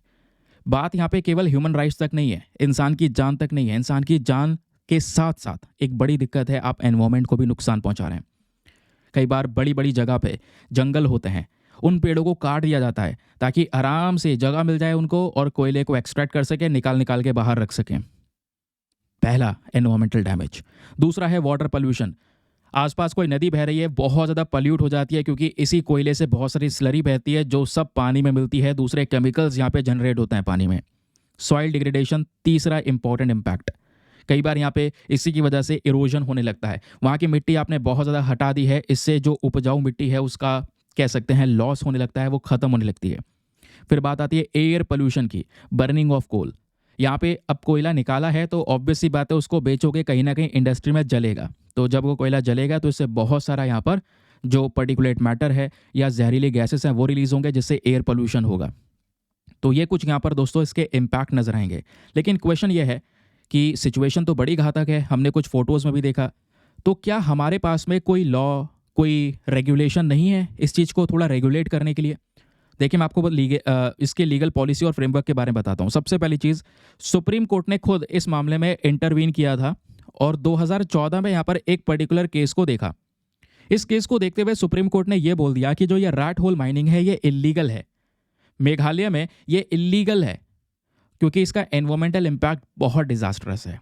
इवन 2019 में भी मेघालय को डायरेक्शन दिया कि भाई यहाँ पर आप कंप्लायंस रिपोर्ट को सबमिट कीजिए और इलीगल माइनिंग को यहाँ पे रोकिए। लेकिन दोस्तों यहाँ पे क्या हुआ, मेघालय ने एक नहीं सुनी ऑर्डर्स की और अभी भी इलीगल माइनिंग अवैध तरीके से हो रही है, छिप के हो रही है, तो वो कंटिन्यू है, जारी है। कोई बड़ा हादसा हो जाता है तो पता चलता है कि हाँ यार ये इलीगल माइनिंग हो रही थी यहाँ पे। फिर बात है दोस्तों यहाँ पे रेगुलेटरी फ्रेमवर्क की। अब देखिए हमारे पास में कुछ इंपॉर्टेंट लॉज हैं, ज़रा इन लॉज के ऊपर थोड़ा ध्यान दीजिए। क्वेश्चन बनते हैं मेंस में। पहला है MMDR एक्ट। इसको बोलते हैं mining and mineral development and regulation act. ये एक्ट हमने अवेलेबल करवा रखा है, जहाँ पे माइनिंग के अंदर में अच्छी कंडीशंस को प्रमोट करने की बात होती है। लेकिन यहाँ पे क्या है कि ये जो एक्ट है ये सही तरीके से वर्क ही नहीं कर रहा है मेघालय में। छोटी मोटी जगह पे छिप छिपा के माइनिंग चल रही है, उसको ये देख ही नहीं पाता। इस लॉ के तहत यहाँ पे उसको टैकल नहीं किया जा सकता। दूसरी बड़ी समस्या क्या है, हमारे पास में एक और एक्ट है, environmental protection act 1986, forest conservation act 1980। Laws बहुत सारे हैं लेकिन इन लॉज को लागू नहीं किया जा रहा है। पहली भी आपको पता है हमारे पास में जो कानून है वो हर चीज़ का है, लेकिन प्रॉब्लम क्या है, उस कानून को लागू करना अच्छे से वो नहीं है। वही सिमिलर कंडीशन यहाँ पर भी अप्लाई होती है। उसी तरीके से क्योंकि स्पेसिफिकली मेघालय पे ज़्यादा फोकस किया गया है तो मेघालय के अंदर में माइंस एंड मिनरल पॉलिसी 2012 को इंट्रोड्यूस किया गया था, क्योंकि ऐसे माइनिंग के केसेस बढ़ रहे थे। लेकिन अगेन वही है ना, इसको लागू नहीं किया जा रहा सही तरीके से, तो इलीगल तरीके से माइनिंग बढ़ती चली जा रही है। इसमें चैलेंजेस बहुत सारे हैं। वही चैलेंजेस है, नियम है, वीक इन्फोर्समेंट के कारण क्या है, ये जो स्टेट है यहाँ पर इलीगल तरीके से काम चल रहा है। तो हमारे पास में गवर्नमेंट ने कौन-कौन से स्टेप्स उठाए पिछले कुछ समय पर चीज़ों को इम्प्रूव करने के लिए? क्या या फिर बिल्कुल फ़ोकस नहीं किया जा रहा? ऐसा नहीं है कि बिल्कुल फ़ोकस नहीं किया जा रहा। वेरियस स्टेप्स उठाए गए हैं दोस्तों यहाँ पर चीज़ों को इम्प्रूव करने के लिए। फॉर एग्ज़ाम्पल मेघालय को इस चीज़ के लिए क्रिटिसाइज़ किया है और यहाँ पे ये रैट होल माइनिंग को पूरी तरह से बैन करने के लिए बोला। इवन जो हमारा एनजीटी है that is national green tribunal जिसका मेन पर्पज़ है एनवायरनमेंट प्रोटेक्शन के ऊपर काम करना, इन्होंने कुछ ऑर्डर्स को इश्यू किया और यहाँ पे ये बोला कि भई आप ये जो रैट होल माइनिंग है इसको बैन करेंगे और वर्कर्स को यहाँ पे थोड़ा सपोर्ट प्रोवाइड करवाएंगे, कुछ एक्स्ट्रा वर्किंग जो काम है वो यहाँ पर प्रोवाइड करवाएंगे क्योंकि ऑब्वियस सी बात है वो रैट होल माइनिंग कर रहे थे तो उनसे ही वहाँ पे जीवन चल रहा था उनका, तो उनको ऑल्टरनेटिव कुछ प्रोवाइड करवाना होगा। ठीक है, वही मैंने आपको बताया कुछ जो माइनिंग है या तो आप माइनिंग कर रहे हैं तो सस्टेनेबल माइनिंग होनी चाहिए। जो माइनिंग का स्पेसिफिक तरीका होता है टेक्निक के साथ में आपके पास में अच्छे इक्विपमेंट्स हो और आपके पास में पूरी तरह से पता है कि हाँ भाई कोई नुकसान नहीं हुआ, किसी की जान नहीं जाएगी, वो होती है सस्टेनेबल माइनिंग। बट वो ऐसा हो नहीं रहा है। हर एक चीज़ यहाँ पे कह सकते हैं बहुत ज़्यादा बुरी कंडीशंस में की जा रही है, तो ये बड़ी प्रॉब्लम है। तो हमें अवेयरनेस फैलानी होगी, रैट होल माइनिंग बहुत डेंजरस है। जो लोग कर रहे हैं वो खुद यहाँ से ना करें, ये इसके बारे में जानकारी देनी होगी। ठीक है, लास्ट में यहाँ पर कुछ इंपॉर्टेंट वे फॉरवर्ड है, ज़रा ध्यान में रखिए। सोल्यूशन है वो क्या है? लॉज जो आपके पास में है उसको अच्छे से इम्प्लीमेंट किया जाए, सेफ माइनिंग टेक्निक्स प्रोवाइड करवाया जाए और अगर लोग यहाँ पे ये वाली माइनिंग छोड़ रहे हैं तो उनको एक ऑल्टरनेटिव एम्प्लॉयमेंट, दूसरा रोजगार दिया जाए ताकि उनका जीवन चलता रहे। तो ये था इंपॉर्टेंट आर्टिकल, पिछले कुछ दिनों में बहुत चर्चाओं में था ना। चाहे प्रीलिम्स में कोई भी क्वेश्चन बने या फिर मेंस में कोई भी क्वेश्चन बने, आप आराम से रेडी हैं हर एक प्रकार की चीज़ को सॉल्व करने के लिए। इतना कुछ आपने पढ़ लिया है, पीडीएफ आपके पास आ ही जाएगा। चलें फिर अगली इंपॉर्टेंट खबर पर चलते हैं दोस्तों, और यहाँ पे बात हो रही है किस चीज़ के बारे में? एक इंपॉर्टेंट आर्टिकल है, एक सेकेंड को इस वाले पे अभी आएंगे थोड़ी देर में क्योंकि ये हम लोगों ने ऑलरेडी पढ़ रखा है तो रिवीजन हो जाएगा, फटाफट पढ़ लेंगे। तो अभी यहाँ पर ये देखिए, हाँ एक आर्टिकल ये है बहुत काम का, GS paper number 2 government policies and schemes के पॉइंट ऑफ व्यू से आप इसको देख सकते हैं या उस वाले सेक्शन में ऐड कर सकते हैं। तमिलनाडु के अंदर में जो ड्रोन दीदी स्कीम है स्पेशली उसकी बात हो रही है। हुआ क्या, तमिलनाडु के अंदर में जो इनका पहला बैच था महिलाओं का, उनको सेंट्रल स्कीम के तहत में ट्रेन किया गया और अब वो जो महिलाएं हैं दोस्तों वो जगह जगह पे फार्मर्स को सपोर्ट कर रही हैं इन ड्रोन का इस्तेमाल करके। अब ये ड्रोन का इस्तेमाल कैसे होगा? अब आजकल आपको पता है एग्रीकल्चर सेक्टर में डिजिटाइजेशन बढ़ चुका है, टेक्नोलॉजी अपग्रेडेशन हो चुका है। टेक्नोलॉजी अपग्रेडेशन की बात करता हूँ तो ड्रोन का इस्तेमाल हो रहा है क्योंकि यहाँ पे अब खेतों के अंदर में आप अपना जो फर्टिलाइज़र होता है, खाद का छिड़काव करना है, ड्रोन से कर सकते हैं। कीटनाशक छिड़कना है, ड्रोन से कर सकते हैं। कुछ मिनटों में यहाँ पर काम हो जाता है और इससे यहाँ पे महिलाओं का जो कह सकते हैं रेवेन्यू जनरेशन है वो भी हो जाएगा, वो कुछ कमा पाएंगी। लेकिन महिलाओं का रेवेन्यू जनरेशन हो उसके लिए उनके पास ड्रोन तो होना चाहिए ना। अब ड्रोन चलो उन्होंने खरीद भी लिया तो खरीदने के लिए सपोर्ट मिलना चाहिए और सपोर्ट के साथ साथ यहाँ पर ड्रोन चलाना कौन सिखाएगा उनको? उनको ट्रेनिंग देना भी बहुत ज़्यादा ज़रूरी है। ठीक है, तभी तो यहाँ पर उस तरीके से उनके पास में एक वर्क आएगा। तो ये सपोर्ट प्रोवाइड करवाने के लिए कि पैसों का सपोर्ट मिल जाए ताकि ये महिलाएं ड्रोन खरीद पाएँ और खरीदने के बाद में उनको एक अच्छी ट्रेनिंग दिया जा सके। इसके लिए एक पर्टिकुलर स्कीम को लेकर आया गया है जिसका नाम है नमो ड्रोन दीदी स्कीम। बस इतना सा गेम है। अब ये नमो ड्रोन दीदी स्कीम है क्या, ज़रा इसको थोड़ा सा याद रखेगा। जैसे क्वेश्चन बनता है कि ये स्कीम सेंट्रल सेक्टर है या सेंट्रली स्पॉन्सर्ड है, तो सर ये सेंट्रल सेक्टर स्कीम है। यहाँ पर केंद्र सरकार का सबसे बड़ा रोल है। केंद्र सरकार ही सारा का सारा फाइनेंशियल बर्डन उठाती है इस स्कीम को लागू करने के लिए। ये जो पर्टिकुलर स्कीम है ये दीनदयाल अंत्योदय योजना नेशनल रूरल लाइवलीहुड मिशन का इनिशिएटिव है, उसका हिस्सा है। नाउ इसके मेन ऑब्जेक्टिव्स क्या हैं? इसका उद्देश्य यह है कि जो सेल्फ हेल्प ग्रुप्स हैं उन ग्रुप के माध्यम से महिलाओं को थोड़ा सशक्त बनाता है, एम्पावर करता है। कैसे? उनको ड्रोन प्रोवाइड करवाए जाएंगे, ड्रोन खरीदने की यहाँ पर सपोर्ट मिलेगी, फाइनेंशियल सपोर्ट। उसके अलावा यहाँ पे उनको ड्रोन चलाने की ट्रेनिंग दी जाएगी जिससे यहाँ पर वो क्या कर सकती हैं, एग्रीकल्चर सेक्टर में रेंटल सर्विस दे सकती हैं कि भाई रेंट पर यहाँ पे वो ड्रोन्स के माध्यम से क्या कर सकती हैं, एक सर्विस प्रोवाइड करवा सकती हैं जिससे उनका इनकम जनरेशन होगा। तो ये जो स्कीम को इंट्रोड्यूस किया गया है केंद्र सरकार की साइड से, इसका मेन पर्पस है कि लगभग 14,500 ऐसे ग्रुप्स खड़े करना पूरे देश भर में 2026 तक और उनको यहाँ पर एक अलग से एक ऑल्टरनेटिव एम्प्लॉयमेंट प्रोवाइड करवाना। क्वेश्चन बन सकता है नमो ड्रोन दीदी स्कीम कौन से मंत्रालय के थ्रू मैनेज की जाती है? सर वो है ministry of agriculture and family welfare. फिर बन सकता है क्वेश्चन इसके फीचर्स क्या हैं? फीचर्स जो है मेंस में पूछा जा सकता है, मिनिस्ट्री आपके प्रीलिम्स में पूछी जा सकती है। फीचर्स की बात होगी दोस्तों तो जैसे मैंने बोला पैसों का सपोर्ट, तो 80% सब्सिडी या लगभग 8 लाख रुपए तक का ये जो सपोर्ट है वो सेल्फ हेल्प ग्रुप्स को दिया जाता है ताकि वो इन ड्रोन्स को परचेज कर सकें। उसमें उस लोन में कुछ यहाँ पर छूट वगैरह भी मिल जाती है। ड्रोन पैकेज में इसमें दोस्तों spray assemblies, battery, camera, charger, उसके अलावा मेजरमेंट टूल्स, ये सब चीज़ें प्रेजेंट होती हैं। ठीक है, इन सब चीज़ों को यहाँ पर प्रोवाइड करवाया जाता है। At the last training program भी दिया जाता है, तो 15 दिन का ट्रेनिंग दिया जाता है ताकि ड्रोन चलाना यहाँ पर ये महिलाएं सीख सकें। ठीक है, और फोकस किया जाता है कि कैसे ड्रोन का इस्तेमाल हम एग्रीकल्चर सेक्टर में कर सकते हैं, कैसे हमें अगर कुछ इंपॉर्टेंट न्यूट्रिएंट छिड़कने हो या फिर हमें पेस्टिसाइड्स जो कीटनाशक स्प्रे करना है वो करना हो, तो उसमें हम किस तरीके से एक इंपॉर्टेंट रोल प्ले कर सकते हैं, वो ट्रेनिंग दी जाती है इनको। ठीक है, और अब क्वेश्चन ये है कि चलो स्कीम शुरू हो गई, इस स्कीम को लागू करने का या शुरुआत करने का मंत्रालय पता चल गया। अब सर ये जो स्कीम जब चलेगी तो इसको मैनेज करने का काम किसका रहेगा? तो मैनेज करने का काम एक कंपनी को सौंप दिया गया जिसका नाम है लेड फर्टिलाइजर कंपनी। ठीक है, अब ये कंपनी हमारे अलग अलग राज्य सरकारों के डिपार्टमेंट के साथ में, ड्रोन मैन्युफैक्चरर के साथ में और सेल्फ हेल्प ग्रुप के फेडरेशंस के साथ में मिलकर काम करती है। और इस कंपनी का मेन पर्पज़ यही है कि भाई इस स्कीम को अच्छी तरीके से लागू किया जा सके। इसके लिए हमने एक कमेटी बनाई गई है जिसका नाम है सेंट्रल एम्पावर्ड कमेटी। इस कमेटी का मेन पर्पज़ क्या है कि जो ये मल्टीपल डिपार्टमेंट्स के साथ में मिलकर काम हो रहा है, क्या ये काम सही तरीके से हो रहा है या नहीं हो रहा है, उसको चेक करना। नाउ अब एट द लास्ट ये जो स्कीम है सब आ चुकी है, इसके फ़ायदे क्या हैं, कैसे लागू होगी, सब पता चल चुका है। तो सर इसका इंपॉर्टेंस क्या होगा, फ़ायदा क्या होगा? नंबर 1 बेनिफिट, इससे महिलाओं को कह सकते हैं एम्पावर किया जा सकता है। उनके लिए नया इनकम जनरेटिंग अपॉर्चुनिटी बन सकती है। ट्रेनिंग दे के यहाँ पर वो रेंट पर इस तरीके की सर्विस दे सकती हैं बड़े बड़े फार्मर्स को। और उसके अलावा मॉडर्नाइज एग्रीकल्चर, ऑब्वियस सी बात एग्रीकल्चर सेक्टर में मॉडर्नाइजेशन होगा, नई चीज़ें, नई टेक्निक्स यहाँ पर आ रही होंगी जिससे यहाँ पे प्रोडक्टिविटी बढ़ेगी और साथ ही साथ में जो काम है वो भी जल्दी होगा, कॉस्ट कम होगा, टाइम और लेबर दोनों बचेगा। तो ऑब्वियस सी बात है फार्मिंग अफोर्डेबल बच जाएगी, मतलब कम दाम में यहाँ पे काम आपका अच्छा खासा हो जाएगा, फर्टिलाइज़र भी कम हो जाएगा, आप यहाँ पे कीटनाशक भी छिड़क देंगे और थोड़ा बहुत पेमेंट यहाँ पर महिलाओं को मिल जाएगा। सेल्फ हेल्प ग्रुप को एक अच्छी तरीके से ट्रेन करना ड्रोन ऑपरेशन में, मेंटेनेंस में, इससे क्या होगा जो डिजिटल लिटरेसी है, टेक्नोलॉजी की नॉलेज गांव वाले क्षेत्रों में सभी लोगों तक आराम से पहुंचती हुई नजर आएगी। उसके अलावा जो ये हमने नेशनल रूरल लाइवलीहुड मिशन के तहत काम किया है, किसान ड्रोन के तहत काम किया है, इसके तहत दोस्तों यहाँ पर जो ये स्कीम्स है उसको और ज़्यादा बढ़ावा मिलेगा, टेक्नोलॉजी का एक्सेस मिलेगा, ये सब कुछ चीज़ें हैं। लेकिन यहीं पर एक और क्वेश्चन बन सकता है कि नमो ड्रोन दीदी स्कीम में क्या चैलेंजेस हैं, दिक्कतें क्या हैं? सबसे पहला चैलेंज है दोस्तों फाइनेंशियल बर्डन। अब होता क्या है कि जो सेल्फ हेल्प ग्रुप्स हैं, कई बार जैसे मैंने बोला 80% सब्सिडी मिल जाती है जिसके माध्यम से यहाँ पर क्या होता है उनको लोन आसानी से मिल जाता है और सब्सिडी के माध्यम से वो ड्रोन को परचेज कर सकते हैं। लेकिन कई बार ये जो ग्रुप हैं दोस्तों, इनका ड्रोन इन्होंने परचेज तो कर लिया लेकिन उसका उपयोग इतना नहीं हुआ, तो बेनिफिट्स, इकोनॉमिकल बेनिफिट ज़्यादा हुए नहीं।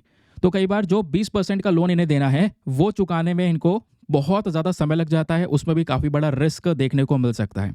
दूसरी प्रॉब्लम है 15 दिन की आप ट्रेनिंग दे रहे हैं, तो 15 दिन की ट्रेनिंग में क्या ही होगा, कम से कम 1 महीना, 1.5 महीने या 2 महीने की ट्रेनिंग तो होनी चाहिए थी। तो कई बार कॉम्प्लेक्स ऑपरेशंस यहाँ पे महिलाएं हैंडल नहीं कर पाएंगी जिसकी वजह से ये स्कीम जो है ये फेलियर को फेस कर सकती है।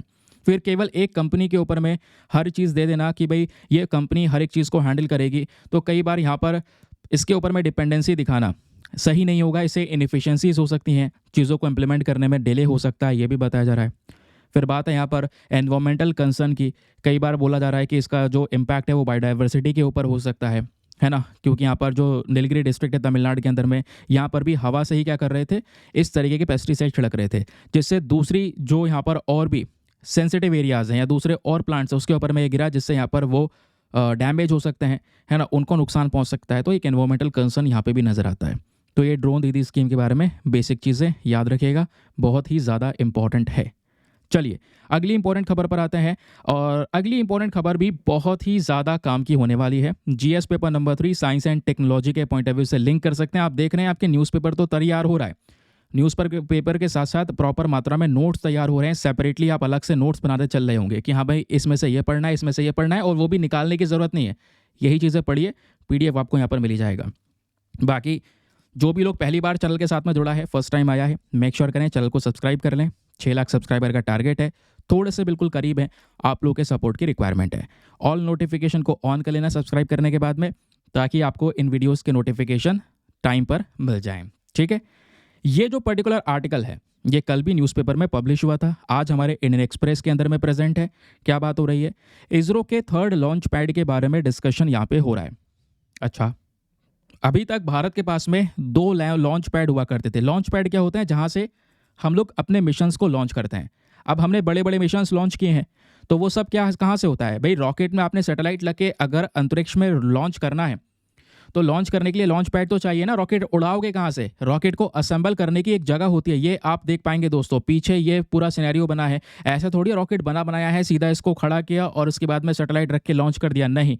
रॉकेट अलग अलग पार्ट्स में, उसको अलग अलग पार्ट्स में ज्वाइन किया जाता है, फिर उसके बाद में ज्वाइन करने के बाद में ये बाहर की साइड में आता है, देन उसके बाद में लॉन्च होता है। तो ये जो जगह है लॉन्च पैड कहलाती है। तो ऐसे अभी तक भारत के पास में केवल 2 ही लॉन्च पैड थे। नाउ फाइनली यहाँ पर हमारी सरकार ने तीसरे लॉन्च पैड के लिए भी यहाँ पे अप्रूवल दे दिया है। जो थर्ड लॉन्च पैड आने वाला है ये भी सतीश धवन स्पेस सेंटर श्रीहरिकोटा आंध्र प्रदेश के अंदर में आने वाला है, ठीक है, ये ध्यान में रखिएगा। तो अभी हम जो फर्स्ट और सेकंड वाला लॉन्च पैड है इसको तो डिस्कस करेंगे, लेकिन पहले थर्ड वाले की बात कर लेते हैं, जो नया लॉन्च पैड हमको मिल रहा है, ठीक है। या फर्स्ट और सेकंड पहले बता दूं? चलो फर्स्ट एंड सेकंड बता देता हूं। देखो ये हमारे पास में डिटेल है फर्स्ट एंड सेकंड के बारे में, थोड़ा बैकग्राउंड डिटेल है। जो फर्स्ट लॉन्च पैड है ये आज से 30 साल पहले बनाया गया था, स्पेशली पीएसएलवी या फिर एसएसएलवी के लिए। मतलब कौन से रॉकेट लॉन्च करते सकते हैं हम यहाँ से? पीएसएलवी रॉकेट, जो polar satellite launch vehicle, Bharat का फ्लैगशिप कह सकते हैं रॉकेट है। आज तक हमने ज़्यादातर मिशन अंतरिक्ष में पीएसएलवी से लॉन्च किए हैं। तो ये वाला रॉकेट जहाँ पे असेंबल करना होता है वो हमें फर्स्ट लॉन्च पैड से करना होता है। और यहाँ पे दोस्तों स्मॉल सैटेलाइट लॉन्च व्हीकल की फैसिलिटी भी अवेलेबल है। तो छोटे सैटेलाइट जो लॉन्च करते हैं उसके लिए जो रॉकेट तैयार होता है वो भी यहीं से लॉन्च होता है। तो ये हो गया हमारा एफएलपी यानी कि पहला वाला लॉन्च पैड। दूसरा जो सेकंड लॉन्च पैड है दोस्तों, वहां से हम क्या करते हैं? जियो सिंक्रोनस सैटेलाइट लॉन्च व्हीकल। क्योंकि अगर आप देखोगे जो पीएसएलवी आप पढ़ते हैं ना, रॉकेट में 2 प्रकार हैं, पीएसएलवी, जीएसएलवी। अब इनमें भी अलग अलग वेरिएंट है। जैसे जीएसएलवी के अंदर में आपको मार्क 3 देखने को मिल जाएगा, जिसको हम बोलते हैं LVM-3, है ना। तो जीएसएलवी साइज में बड़ा होता है, इससे हम हैवी रॉकेट्स या हैवी मिशंस को कंडक्ट करते हैं जो बहुत दूर लेकर जाने हैं। पीएसएलवी केवल जो पोलर रीजन पे सैटेलाइट लॉन्च करनी है उसके लिए यहाँ पे हम ये पीएसएलवी का इस्तेमाल करते हैं। तो छोटी दूरी के लिए पीएसएलवी है, बड़ी दूरी के लिए जीएसएलवी है। तो दोनों रॉकेट्स अलग अलग प्रकार के हैं, दोनों को असेंबल करने का तरीका अलग अलग है ना, स्टेजेस अलग अलग हैं। तो भाई यहाँ पर डिपार्टमेंट्स भी अलग अलग होने चाहिए। तो इसके लिए हमने जो बड़े रॉकेट या बड़े मिशन लॉन्च करते हैं उसके लिए हमने सेकंड लॉन्च पैड बनाया, जिसमें जीएसएलवी रॉकेट या जीएसएलवी का यहाँ पर एक वेरिएंट जो LVM-3 या मार्क 3, इसको भी यहाँ पे क्या किया जाता है? असेंबल किया जाता है। तो छोटे रॉकेट फर्स्ट लॉन्च पैड पे असेंबल होते हैं और दूसरे वाले जो बड़े रॉकेट हैं दोस्तों वो सेकंड लॉन्च पैड पर होते हैं। आप चंद्रयान 3 का एग्जाम्पल ले लो। लास्ट ईयर चंद्रयान 3 हमने लॉन्च किया, मतलब सक्सेसफुली यहाँ पर वो इम्प्लीमेंट हुआ। वो हमने इसी सेकंड लॉन्च पैड से ऑपरेशनल किया था, ध्यान में रखिएगा। 20 साल से, पिछले 20 ईयर से ये काम कर रहा है, बड़े बड़े यहाँ पर मिशंस को अंजाम दे चुका है सेकंड लॉन्च पैड। तो एफएलपी और एसएलपी दोनों के बीच का फ़र्क पता चल गया। छोटे व्हीकल के लिए एफएलपी, बड़े व्हीकल के लिए एसएलपी, बड़े मिशंस के लिए एसएलपी। नाउ अब यहाँ पे तीसरा लॉन्च पैड बन रहा है और ये भी कहाँ बन रहा है? श्रीहरिकोटा में। यह है अपना आंध्र प्रदेश, यह है श्रीहरिकोटा। यहाँ से दोस्तों यहाँ पे हम लॉन्च करते हैं, तो ध्यान में रखिएगा, ठीक है। चलिए आगे की बात सुनते हैं। अब जो टीएलपी क्या मतलब? Third launch pad. पहला वाला एफएलपी यानी फर्स्ट लॉन्च पैड, सेकंड वाला एसएलपी यानी सेकंड लॉन्च पैड, थर्ड वाला टीएलपी यानी थर्ड लॉन्च पैड। जो थर्ड वाला है इसका मेन ऑब्जेक्टिव क्या है? इसका मेन ऑब्जेक्टिव है जो अगली जनरेशन के व्हीकल्स बनने वाले हैं और हैवी लॉन्च व्हीकल्स जो हम तैयार करेंगे दोस्तों, वो उसको यहां से लॉन्च करने वाले हैं। समझ गए? तो जो सेकंड लॉन्च पैड है उसको सपोर्ट करने के लिए थर्ड लॉन्च पैड आ रहा है। ये हमारे लॉन्चिंग कैपेसिटी को और ज़्यादा इन्हेंस करेगा, इसरो की ताकत बढ़ाएगा। बड़े बड़े मिशंस को अगर अंजाम देने हैं भारत में आगे बढ़कर, तो इसके लिए ये थर्ड लॉन्च पैड तैयार हो रहा है। अच्छा, ये जो लॉन्च पैड तैयार होगा यहाँ से हम कैसे रॉकेट लॉन्च कर सकेंगे बड़े साइज के, चाहे नेक्स्ट जनरेशन लॉन्च व्हीकल्स हों या LVM-3 व्हीकल्स हों जिसमें सेमी क्रायोजेनिक स्टेजेस को लगाया गया है, या कुछ और बड़े लेवल के रॉकेट्स हो, इसको यहाँ से लॉन्च कर सकते हैं। इससे इसरो का, मैंने आपको बताया ना, जो कैपेसिटी है और ज़्यादा इंक्रीज होता हुआ नजर आएगा। तो जो पैसा यहाँ पे बोला जा रहा है खर्चा जाएगा, यूनियन कैबिनेट ने क्योंकि एक बजट को अप्रूवल दिया है और वो बजट है लगभग 3984.86 करोड़ रुपीज़ का। तो 4 साल में इस पैसे को खर्च किया जाएगा। तो 4 साल में यानी अगले 48 महीनों में ये काम होने वाला है। फंडिंग मैं आपको बता ही चुका हूँ। इससे बड़े बड़े यहाँ पर जो रॉकेट्स है वो लॉन्च हो सकेंगे। तो सर अगर टीएलपी अपने पास में आ जाता है थर्ड लॉन्च पैड, तो उसका इंपॉर्टेंस क्या होगा? भारत के स्पेस इकोसिस्टम को बूस्टअप मिलेगा, सपोर्ट मिलेगा, हमारी लॉन्च करने की ताकत बढ़ेगी। भविष्य में हम बड़े बड़े मिशंस की तरफ देख रहे हैं, जैसे गगनयान मिशन हो गया, उसके अलावा यहाँ पे चांद पर जाने की बात कर रहा है भारत, अपने खुद का स्पेस स्टेशन बनाने की बात कर रहा है। जितने भी फ्यूचर मिशंस होंगे, ह्यूमन मिशंस होंगे दोस्तों, उसको यहाँ से लॉन्च किया जा सकता है ना। इसरो की जो एबिलिटी है इंटर प्लानिटरी एक्सप्लोरेशन करना, यूनिवर्स को एक्सप्लोर करना, वो ये काम यहाँ से हो सकता है। उसके अलावा सेकंड लॉन्च पैड में कभी कभी कमियां आ जाती हैं लॉन्च पैड में, तो उसको मतलब third launch pad as a backup होगा हमारे लिए, है ना। जब कोई टेक्निकल इशू आ जाता है किसी लॉन्च पैड में, तो हम तीसरा वाला इस्तेमाल कर सकते हैं, वहाँ से बड़े व्हीकल लॉन्च कर सकते हैं। क्योंकि टीएलपी में तो हम बड़े तो लॉन्च कर ही सकते हैं, साथ ही साथ में उससे भी और मैक्सिमम लेवल के जो व्हीकल्स है वो लॉन्च किए जा सकते हैं। यह है इसका एक फ़ायदा, समझ रहे हैं। तो एफएलपी, एसएलपी, टीएलपी के बीच का डिफरेंस क्या, याद रखिएगा। ये आपके प्रॉपर नोट्स फॉर्म हो चुके हैं आपके न्यूज़पेपर के आर्टिकल से। चलिए आगे आते हैं अगली इंपॉर्टेंट खबर की तरफ। अगली इंपॉर्टेंट खबर और भी ज़्यादा शानदार है। आज हम लोग एनालिसिस उल्टा लेकर चल रहे हैं क्या? वैसे हम रोज़ ऊपर से नीचे आते हैं, आज हम नीचे से ऊपर जा रहे हैं। चलिए, नीचे से ऊपर जाना भी ज़रूरी है। यहाँ पे बात होती है आईवी फ्लूइड्स के बारे में, वेरी इंपॉर्टेंट। कल न्यूज़पेपर में आर्टिकल पब्लिश हुआ था, बहुत सारे लोगों ने स्किप कर दिया होगा। मैं ये कहूँगा गलती मत करना। क्या बात हो रही है सुनिएगा। जो 12 डॉक्टर्स हैं वेस्ट बंगाल के अंदर में, उनको रिसेंटली सस्पेंड किया गया। सस्पेंड करने के पीछे का रीज़न, उन डॉक्टर्स ने आईवी फ्लूइड्स का, आईवी फ्लूइड्स क्या होता है? ये होता है इंट्रावेनस फ्लूइड्स। अभी मैं आपको बताऊंगा इसका उपयोग क्या होता है। तो एक्सपायर्ड फ्लूइड इन्होंने इस्तेमाल कर दिया, जिसकी वजह से एक महिला और एक बच्चे की जान गई। समझ रहे हैं? इस वजह से 12 डॉक्टर्स को सस्पेंड किया गया है रिसेंटली, क्योंकि एक महिला और उस महिला का जो न्यूबॉर्न बेबी है उसकी जान चली गई, क्योंकि हॉस्पिटल की इतनी लापरवाही कि उन्होंने जो आईवी फ्लूइड का इस्तेमाल किया उसमें ये नहीं देखा उसकी डेट है या एक्सपायर हो गया, एक्सपायर्ड फ्लूइड यहाँ पर यूज़ कर दिया। दोस्तों यहाँ पर जो लापरवाही है स्पेशली हॉस्पिटल्स के अंदर में, उसके तौर पर एज एग्जाम्पल आप यूज़ कर सकते हैं, एथिक्स के अंदर में इस्तेमाल कर सकते हैं इस करंट एग्जाम्पल को।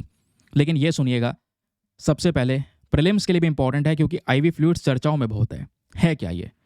देखिए, स्पेशली यहाँ पर इस लिक्विड को तैयार किया जाता है। ये एक इंजेक्शन के फॉर्म में आपके नसों में दिया जाता है, ताकि एक इंसान को डिहाइड्रेट होने से बचाया जा सके। डिहाइड्रेशन क्या है? जब शरीर में पानी की कमी हो जाती है। डिहाइड्रेशन की वजह से बहुत सारी समस्याएं होती हैं दोस्तों। दिमाग के ऊपर में नेगेटिव इम्पैक्ट पड़ता है, दिमाग घूमने लगता है, क्योंकि बॉडी के अंदर में मैक्सिमम चीज़ वाटर है। अगर वाटर ही नहीं होगा तो बॉडी डिहाइड्रेट होगी। डिहाइड्रेशन एक बड़ी प्रॉब्लम बनेगा इंसान के लिए। तो उस डिहाइड्रेशन को दूर करने के लिए ये आईवी फ्लूइड्स दिया जाता है, इंट्रावेनस फ्लूइड दिया जाता है। ठीक है, अब कहोगे इससे अच्छा पानी दे दिया जाए। देखिए क्या होता है ना, ये जो आईवी फ्लूइड है ये हर एक प्रकार के उम्र के लोगों को दिया जा सकता है। जो काफ़ी ज़्यादा बीमार है, किसी को बहुत ज़्यादा इंजरी हो चुकी है, तो इतना जल्दी यहाँ पे वाटर से हाइड्रेशन नहीं होगा। या फिर कह सकते हैं बहुत ज़्यादा गर्मी की लू की वजह से आप देख पाओगे इंसान बेहोश होने लगता है, क्योंकि क्या है, डिहाइड्रेशन हो गया उसके बॉडी में। या किसी को सर्जरी हुई है, अब वो पानी नहीं पी सकता है, तो ये नस के अंदर में इंजेक्शन दिया जा सकता है, जिससे उसके बॉडी में हाइड्रेशन मेंटेन रहेगा। समझ रहे हैं? तो ये जो आईवी फ्लूइड है, इंट्रावेनस फ्लूइड, ये क्या करता है? बॉडी को रीहाइड्रेट करता है, बहुत ही सिंपल तरीके से। कोई कॉम्प्लेक्स प्रोसीजर नहीं है इसमें, कॉम्प्लिकेशंस बहुत ज़्यादा कम है, रिस्क बहुत ज़्यादा कम है। सीधा यहाँ पर इंजेक्शन लगाया, आपकी बॉडी हाइड्रेट हो गई। अब कॉम्प्लिकेशन में ये एक्सपायर वाला इशू हो सकता है यार, ये तो मामला सामने निकल कर आ ही गया है, ये आर्टिकल हम पढ़ ही रहे हैं, जिसकी वजह से वेस्ट बंगाल की सरकार ने 5 लाख रुपए अनाउंस भी किए हैं, एज अ कंपनसेशन मुआवजा दिया जाएगा उस महिला के फैमिली को जिसकी जान गई है, उनके बच्चे की जान गई है। ठीक है, अब भाई यहाँ पर मांग ये की जा रही है कि भाई जो सीएम है उसको इसकी रिस्पॉन्सिबिलिटी लेनी चाहिए, है ना, और देखना चाहिए भाई हेल्थ की चीज़ किस किस के पास में है, कैसे मैनेज कर रहा है, सिचुएशन को इम्प्रूव कीजिए। ये बहुत ही ज़्यादा मतलब कह सकते हैं कि जो ये इंसिडेंट निकल कर आया है ना, शर्मनाक इंसिडेंट है कि फ्लूइड एक्सपायर हो गया, उसको नहीं देखा गया, उसको चढ़ाने की वजह से डेथ हो गई। समझ रहे हैं? फिर तो अब यहाँ पे आईवी फ्लूइड्स की जब हम बात कर रहे थे, तो मैंने आपको बता दिया रीहाइड्रेशन के लिए यूज़ होता है, डिहाइड्रेशन को दूर करने के लिए। सिंपल है। ये आईवी फ्लूइड को अगर आप देखोगे तो इसमें वाटर ग्लूकोज होता है, मतलब पानी प्रेजेंट है, ग्लूकोज यानी शुगर प्रेजेंट है, इलेक्ट्रोलाइट प्रेजेंट होता है, पोटेशियम होता है, सोडियम होता है, क्लोराइड होता है। ये सब चीज़ों से मिलकर ये आईवी फ्लूइड तैयार होता है। तो ये जो आईवी फ्लूइड है ये बहुत सारे मल्टीपल फ्लूइड्स को भी यहाँ पे अलाउ करता है, जो बेसिकली यहाँ पर आप इस फ्लूइड के बाद में दे सकते हैं। अब देखिए क्वेश्चन ये भी बन सकता है, आपसे पूछा जा सकता है कि बताइए क्रिस्टलाइड सॉल्यूशन और कॉलॉइड्स, ये दोनों चीज़ें न्यूज़ में थी रिसेंटली, ये क्या है? ये दोनों आईवी फ्लूइड्स के प्रकार हैं। ठीक है, ये दोनों ही टाइप्स हैं। पहला यहाँ पर अगर आप देखोगे तो ये है आपका क्रिस्टलॉइड सॉल्यूशन। तो क्रिस्टलाइड सॉल्यूशन क्या है? ये मोस्ट कॉमनली इस्तेमाल करने वाला आईवी फ्लूइड है। अब आईवी फ्लूइड में भी 2 प्रकार हैं। जो सबसे ज़्यादा इस्तेमाल होता है वो आपका क्रिस्टलाइड सॉल्यूशन होता है। इसमें छोटे छोटे डिजॉल्व मॉलिक्यूल्स होते हैं जो आपके ब्लड स्ट्रीम के थ्रू आराम से पास हो जाते हैं, आपकी कोशिकाओं, आपकी सेल्स तक पहुंचते हैं, बॉडी को हाइड्रेट कर देते हैं, है ना। इसमें एग्जाम्पल क्या है, नॉर्मल सेलाइन हो गया जिसमें सॉल्ट मिला देते हैं वाटर के अंदर में, या D5W हो गया जिसको बोलते हैं डेक्सट्रोज या शुगर जो है वाटर के अंदर वो यूज़ किया जाता है। फिर तीसरा है यहाँ पर लैक्टेटेड रिंगर्स, इसके अंदर sodium chloride, potassium, calcium, lactate, ये सब चीज़ें प्रेजेंट होती है ना। कई बार फ्लूइड रिप्लेसमेंट के लिए अग्रेसिव तौर पे इसका इस्तेमाल किया जाता है। तो ये एग्जाम्पल है क्रिस्टलाइट सोल्यूशन का। फिर उसके बाद क्रिस्टलाइट के बाद दूसरा है हमारे पास में कॉलॉइड। ज़रा ध्यान रखिएगा, कॉलॉइड क्या होता है, इसके अंदर में बड़े मॉलिक्यूल्स होते हैं, जबकि यहाँ पे जो क्रिस्टलाइट सोल्यूशन है इसके अंदर छोटे मॉलिक्यूल्स होते हैं। डिफरेंस याद रखिएगा, छोटे छोटे मॉलिक्यूल्स हैं जो आपके ब्लड स्ट्रीम के थ्रू आराम से पास होकर कोशिकाओं तक चले जाते हैं, डिजॉल्व हो जाते हैं। लेकिन कॉलॉइड्स में मॉलिक्यूल का साइज बढ़ जाता है, तो आपके सेल के थ्रू आराम से पास नहीं होते, ठीक है। कई बार ये आपके ब्लड वेसल्स के अंदर में, है ना, जहाँ पे ब्लड बह रहा है उस वाली पाइप के अंदर में ही ये रुके रहते हैं। इसके एग्जाम्पल क्या है, इसका एग्जाम्पल यहाँ पर पहला है एल्ब्यूमिन और दूसरा यहाँ पर हेटा स्टार्च। तो ये दो चीज़ें ध्यान में रख सकते हैं, यहाँ से एग्जाम्पल के तौर पे क्वेश्चन बन सकते हैं या प्रीलिम्स के तौर पे बहुत सारे क्वेश्चन बनने के चांसेस हैं, ठीक है। तो एक और आर्टिकल दोस्तों यहाँ पे हो चुका है अपना समाप्त। चलिए फिर आगे आते हैं उसके बाद में अगली इंपॉर्टेंट खबर की तरफ। चलिए अगली इंपॉर्टेंट खबर बहुत ही ज़्यादा शानदार है। आज के न्यूज़पेपर में इंडियन एक्सप्रेस के अंदर एक्सप्लेनर सेक्शन पे आर्टिकल पब्लिश है, कल द हिंदू में भी ये आया था, जहां पे मेंशन किया जा रहा है IMD। काफ़ी बार पढ़ते हैं ना इंडियन मेट्रोलॉजिकल डिपार्टमेंट कि भाई साइक्लोन आने वाला है, चक्रवात आने वाला है, ये इन्फॉर्मेशन दी है IMD ने। IMD ने यहाँ पर अलर्ट जारी कर दिया है, ऐसे आर्टिकल पढ़ते हैं ना। IMD क्या है, ये बेसिकली भारत का मौसम विभाग है। तो इस मौसम विभाग का जो पूरा डिपार्टमेंट है, इस विभाग को बने हुए 150 साल पूरे हो चुके हैं। तो 150वीं एनिवर्सरी रिसेंटली यहाँ पर इसकी मनाई गई है, जिस वजह से IMD चर्चाओं में है। IMD के अचीवमेंट्स क्या हुए हैं पिछले कुछ पर्टिकुलर ईयर्स के अंदर में, वो यहाँ पर मेंशन किया गया है। तो पढ़ के जाइएगा, बहुत इंपॉर्टेंट है, क्योंकि कोई भी बॉडी जिसके 50 साल, 100 साल, 25 साल, 150 साल अगर ऐसे पूरे हो रहे हैं तो एग्जाम में बनने के इनके रिलेटेड क्वेश्चन के जो चांसेस है वो भी बढ़ जाते हैं। तो पढ़ना क्या है, आपके सामने इन्फॉर्मेशन है। प्रधानमंत्री नरेंद्र मोदी जी ने हाल ही में ये भारत का जो एडवांसमेंट हुआ है स्पेशली मौसम विभाग के अंदर में, इसकी बात भी की थी। और ये जो बातचीत हो रही, पूरा सेलिब्रेशन हुआ, ये बेसिकली IMD के 150 साल पूरे होने के पश्चात पूरा सेलिब्रेशन किया गया, क्योंकि IMD को बनाया था हमने 1875 में। नाउ ये है पर्टिकुलर ईयर 2025, तो हो चुके हैं इसको 150 साल पूरे। हमारा आगे क्या भविष्य का प्लान है, ज़रा इसको भी समझते हैं। लेकिन उससे पहले थोड़ा और बेसिक जानते हैं, क्योंकि एग्जाम के लिए तैयारी कर रहे हैं, केवल ऊपर ऊपर से पढ़ के मत जाइएगा। देखिए सबसे पहली चीज़, IMD नाम की बॉडी 1875 में बनी, और बनाई क्यों गई, रीज़न क्या था। रीज़न ये था क्योंकि 1864 में, इससे और भी पहले, एक बहुत बड़ा साइक्लोन आया कलकत्ता में, जिसकी वजह से तबाही मच गई। हमने सोचा कि भाई हमारे पास में कोई ऐसा विभाग होना चाहिए जो इसके बारे में जानकारी दे, क्योंकि साइक्लोन ऐसा तो नहीं है अचानक से बना और सीधा हिट कर गया। पहले यहाँ पर धीरे धीरे फॉर्म होता है, लो प्रेशर एरिया बनता है ना, चक्रवात को बनने में थोड़ा समय लगता है, तो इन्फॉर्मेशन शेयर की जा सकती है।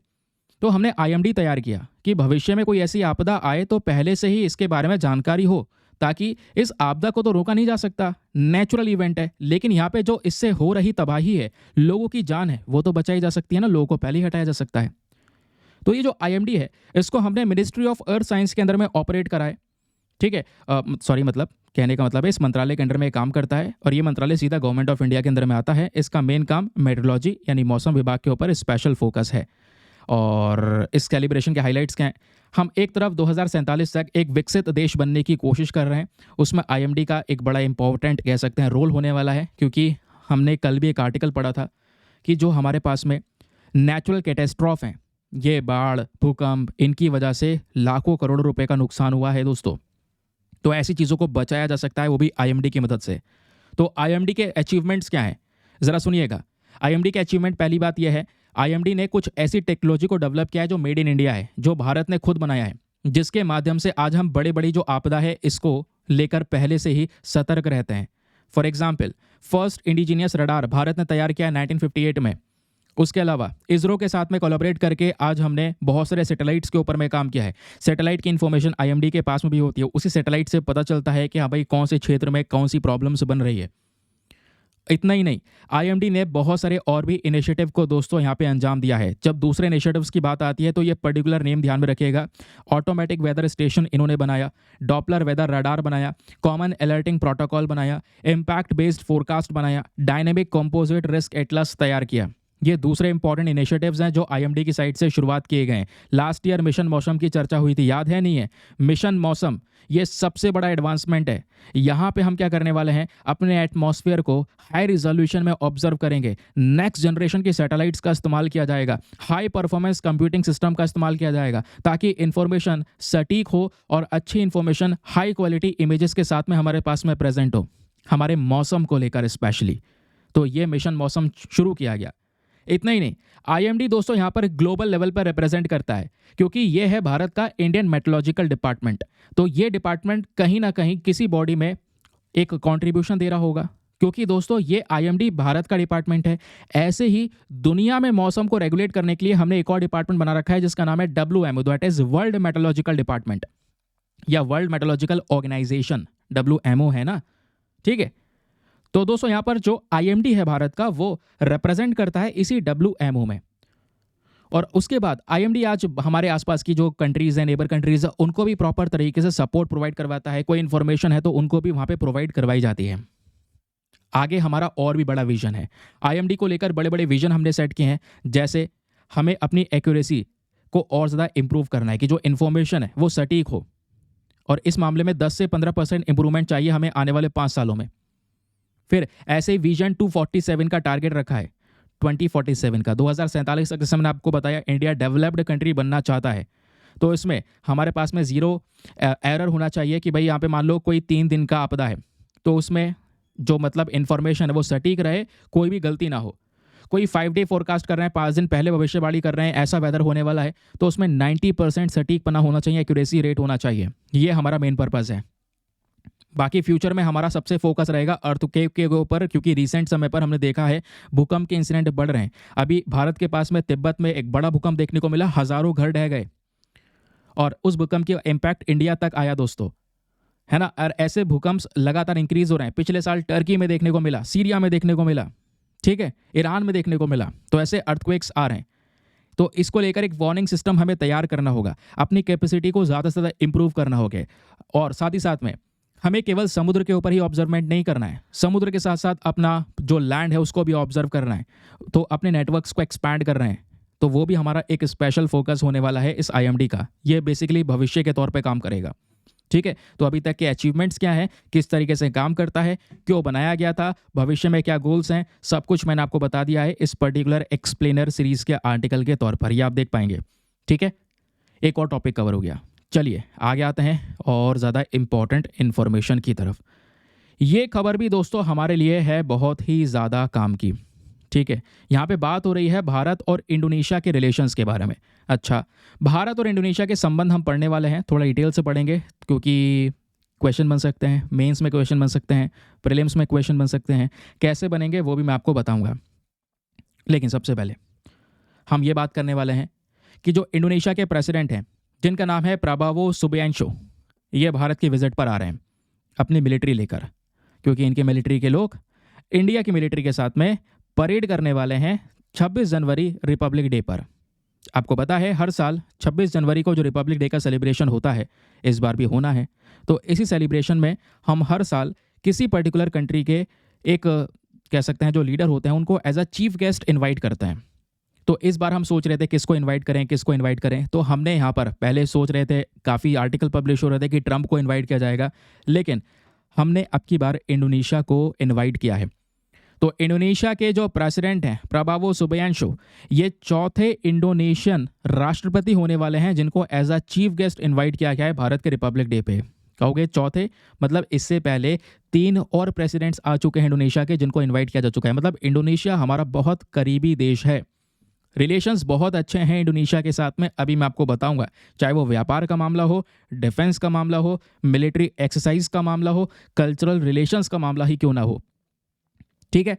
तो इस आधार पे दोस्तों ये आ रहे हैं प्रेसिडेंट, और जैसे मैंने आपको बताया अपने मिलिट्री लेकर आ रहे हैं। मिलिट्री के कुछ लोग होंगे जो बेसिकली यहाँ पर भारत की मिलिट्री के साथ में मिलकर परेड करने वाले हैं। ये क्लियर हो गया। अब आगे की बात सुनिए। इस विजिट के इंपॉर्टेंट एस्पेक्ट क्या होंगे? इस विजिट में सबसे बड़ी बात पता है क्या हो रही है? भारत इंडोनेशिया के साथ में बड़ी डील करेगा। बड़ी डील ये करेगा, हम ब्रह्मोस मिसाइल बेचने वाले हैं। ब्रह्मोस मिसाइल को हमने पहले लास्ट टाइम इंडोनेशिया का ही करीबी देश है फिलीपींस, उसको बेचा था। फिलीपींस के बाद में इंडोनेशिया सेकंड कंट्री होगा जो भारत से ब्रह्मोस को परचेज करेगा। बड़े मिलियंस ऑफ डॉलर की डील होगी जो भारत के डिफेंस एक्सपोर्ट को और ज़्यादा बढ़ावा देगी। उससे भी रेलिवेंट चीज़, जैसे मैंने बोला, इंडोनेशिया 352 मिलिट्री जो मेंबर्स हैं इनको भेजने वाला है भारत, जिसमें से 152 मार्चिंग ट्रूप्स होंगे जो परेड करेंगे, 189 मिलिट्री बैंड कैडेट्स होंगे जो बैंड में शामिल रहेंगे। इनके साथ मिलकर परेड होने वाली है। तो कुछ इंटरेस्टिंग अब की बार भारत इंडोनेशिया मिलकर कर रहे हैं। और ये जो विजिट होगी, मैंने आपको बोला, मिलिट्री पार्टिसिपेशन या डिफेंस कॉपरेशन को दोनों देशों के बढ़ा देगी। सबसे पहले एक्सपेक्टेशन है $450 मिलियन की डील हो रही है। और ये $450 मिलियन की डील किस लिए हो रही है? क्योंकि Indonesia BrahMos supersonic cruise missile system को परचेस करेगा भारत से। ये रिपोर्ट्स कंफर्म सी नज़र आ रही हैं, अभी कंफर्मेशन हुआ नहीं है, बट यहाँ पे डील को लेकर ये बातचीत हो रही है। इंडोनेशिया दूसरा फॉरेन कस्टमर बनेगा इस ब्रह्मोस मिसाइल का फिलीपींस के बाद, क्योंकि फिलीपींस को ऑलरेडी हम बेच चुके हैं। इन्फॉर्मेशन आपके सामने है, ठीक है। उसके अलावा इंडोनेशिया का एक और बहुत बड़ा इंटरेस्ट है। बताया जा रहा है कि केवल ब्रह्मोस तक बात सीमित नहीं होगी। इंडोनेशिया को भारत के ध्रुव एडवांस लाइट हेलीकॉप्टर, आकाश एयर डिफेंस सिस्टम और ऐसी और भी डिफेंस आइटम्स है जिसमें बहुत बड़ी दिलचस्पी इंडोनेशिया को नज़र आ रही है। तो डिफेंस कोलैबोरेशंस दूसरे एस्पेक्ट में भी इंक्रीज हो सकते हैं, समझ रहे हैं। और इससे क्या होगा, इन दोनों की जो पार्टनरशिप है वो इंप्रूव होगी, क्योंकि दोनों कंट्रीज दोस्तों यहाँ पर इंडियन ओशन और पैसिफिक ओशन के करीब हैं।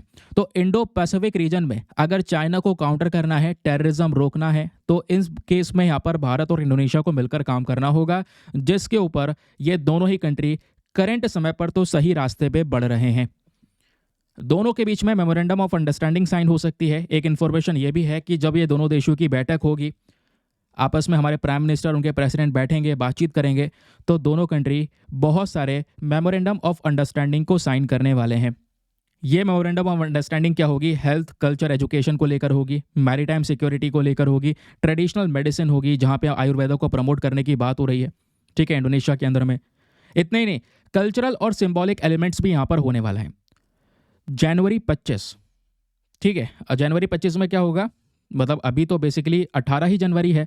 25 जनवरी को इंडोनेशिया के प्रेसिडेंट फॉर्मल तरीके से वेलकम किए जाएंगे हमारे राष्ट्रपति भवन में, ठीक है। इनको पूरी तरह से रिस्पेक्ट देके आप कह सकते हैं हम राष्ट्रपति भवन में बुलाने वाले हैं। फिर बायलैटरल बातचीत होंगी प्रधानमंत्री के साथ में हैदराबाद हाउस के अंदर में, कुछ और डिस्कशंस होंगे। तो ये बात होगी 25 जनवरी को। डील वगैरह जो होनी होगी 25 जनवरी को हो जाएगा मामला। अब उसके अगले दिन 26 जनवरी को एज अ चीफ गेस्ट के तौर पर रिपब्लिक डे परेड पे ये अवेलेबल होंगे। कर्तव्य पथ पर जो ये परेड चलेगी उसमें इंडियन मिलिट्री और साथ ही साथ में इंडोनेशिया के मिलिट्री शामिल होंगे जो परेड दिखा रहे होंगे, जिससे मिलिट्री और डिप्लोमेटिक इंपॉर्टेंस दोनों इंक्रीज होने वाला है, ठीक है। ट्रेड तो इंक्रीज होएगा ही होएगा। और यहाँ पे हमने फोकस किया है, इंडोनेशिया आसियान देशों में एक इंपॉर्टेंट कंट्री है। आसियान की बात करेंगे तो साउथ ईस्ट एशिया रीजन में प्रेजेंट ये 10 कंट्रीज आपको नजर आएंगी, ठीक है। इधर आपको देखने को मिलेगा ये है इंडिया। इंडिया से यहाँ पे रिलेशन या इंडिया से बॉर्डर शेयर करता है म्यांमार। म्यांमार के अलावा Thailand, Cambodia, Singapore, Vietnam, Laos, Philippines, उसके अलावा यहाँ पे ब्रुनेई है, मलेशिया है, इंडोनेशिया है, ये सब कंट्री साथ में प्रेजेंट हैं। तो दोस्तों ये है अपना इंडोनेशिया, जिसके साथ में हम रिलेशंस की बात कर रहे हैं, समझ रहे हैं ना। तो आसियान ग्रुप में इंडोनेशिया बड़ा रोल प्ले करता है। तो इंडोनेशिया के साथ में रिलेशंस इंप्रूव होना मतलब इन आसियान कंट्रीज के साथ में रिलेशंस का इंप्रूवमेंट होना। यहीं पर एक और कंट्री है सिंगापुर, ध्यान रखिए, ये ऊपर मलेशिया है, नीचे इंडोनेशिया है, बीच में इनके सिंगापुर है। सिंगापुर के लीडर अभी यहाँ पर इंडिया आए हुए हैं, उनके साथ में डिस्कशन, उनके साथ में बातचीत हो रही है। सेमीकंडक्टर में दोस्तों सिंगापुर भारत की हेल्प करेगा, ये कुछ इन्फॉर्मेशन हमारे पास में आई हैं, अभी मैं आपको बताऊंगा उसके बारे में भी, वो आर्टिकल भी अपने पास में प्रेजेंट है।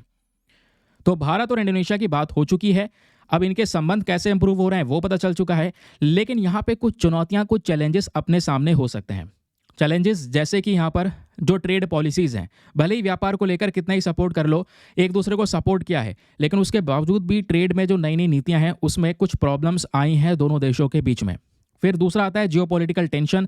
चाइना के साथ में जो रिलेशंस है दोस्तों यहाँ पर, वो एक बड़ी प्रॉब्लम क्रिएट करेगा भारत के लिए, ठीक है। चाइना का प्रेजेंस साउथ चाइना सी में लगातार यहाँ पर बढ़ रहा है, वो भी हमको देखने को मिलेगा। तो अपॉर्चुनिटी यही है कि साथ में मिलकर जॉइंट मिलिट्री एक्सरसाइजेस को किया जाए, अपने आप को इतना मजबूत कर लें कि इंडो पैसिफिक रीजन में ये रिलेशंस हमेशा हमेशा के लिए बने रहें, समझ रहे हैं।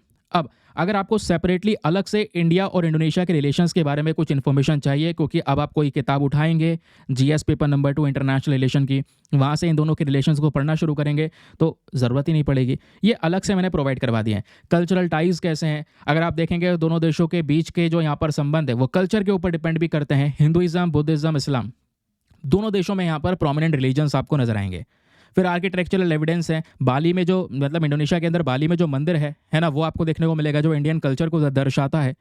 उसके अलावा दोस्तों दोनों के अगर इतिहास को देखें तो दोनों ही देश एक समय पर अंग्रेज़ों के कंट्रोल में रहा करते थे, लेकिन उस समय पर देश की आज़ादी के लिए लड़ाई लड़ी। जब देश की आज़ादी के लिए लड़ाई हुई तो इंडोनेशिया भारत ने एक दूसरे को सपोर्ट किया। लीडर जैसे भारत के जवाहरलाल नेहरू जी रहे, उसके अलावा इंडोनेशिया के सुकार्नो रहे, दोनों ने नॉन अलाइन मूवमेंट को ज़्यादा सपोर्ट किया है ना। उसके लिए यहाँ पर एक कॉन्फ्रेंस बैठक भी हुई थी जिसके बारे में बात हो रही है। समझ रहे हैं इन सब चीज़ों को। फिर पॉलिटिकल रिलेशंस धीरे धीरे एस्टेब्लिश हो गए, अपने कॉम्प्रहेंसिव स्ट्रैटेजिक इंपॉर्टेंट रिलेशंस को इंप्रूव किया गया। कई बार यहाँ पे इंडोनेशिया के जो प्रेसिडेंट है इनको इनवाइट किया गया रिपब्लिक डे परेड पर, इस बार भी इनवाइट किया गया है। मैंने बताया ना, चौथे राष्ट्रपति होने वाले हैं जो इस बार आने वाले हैं।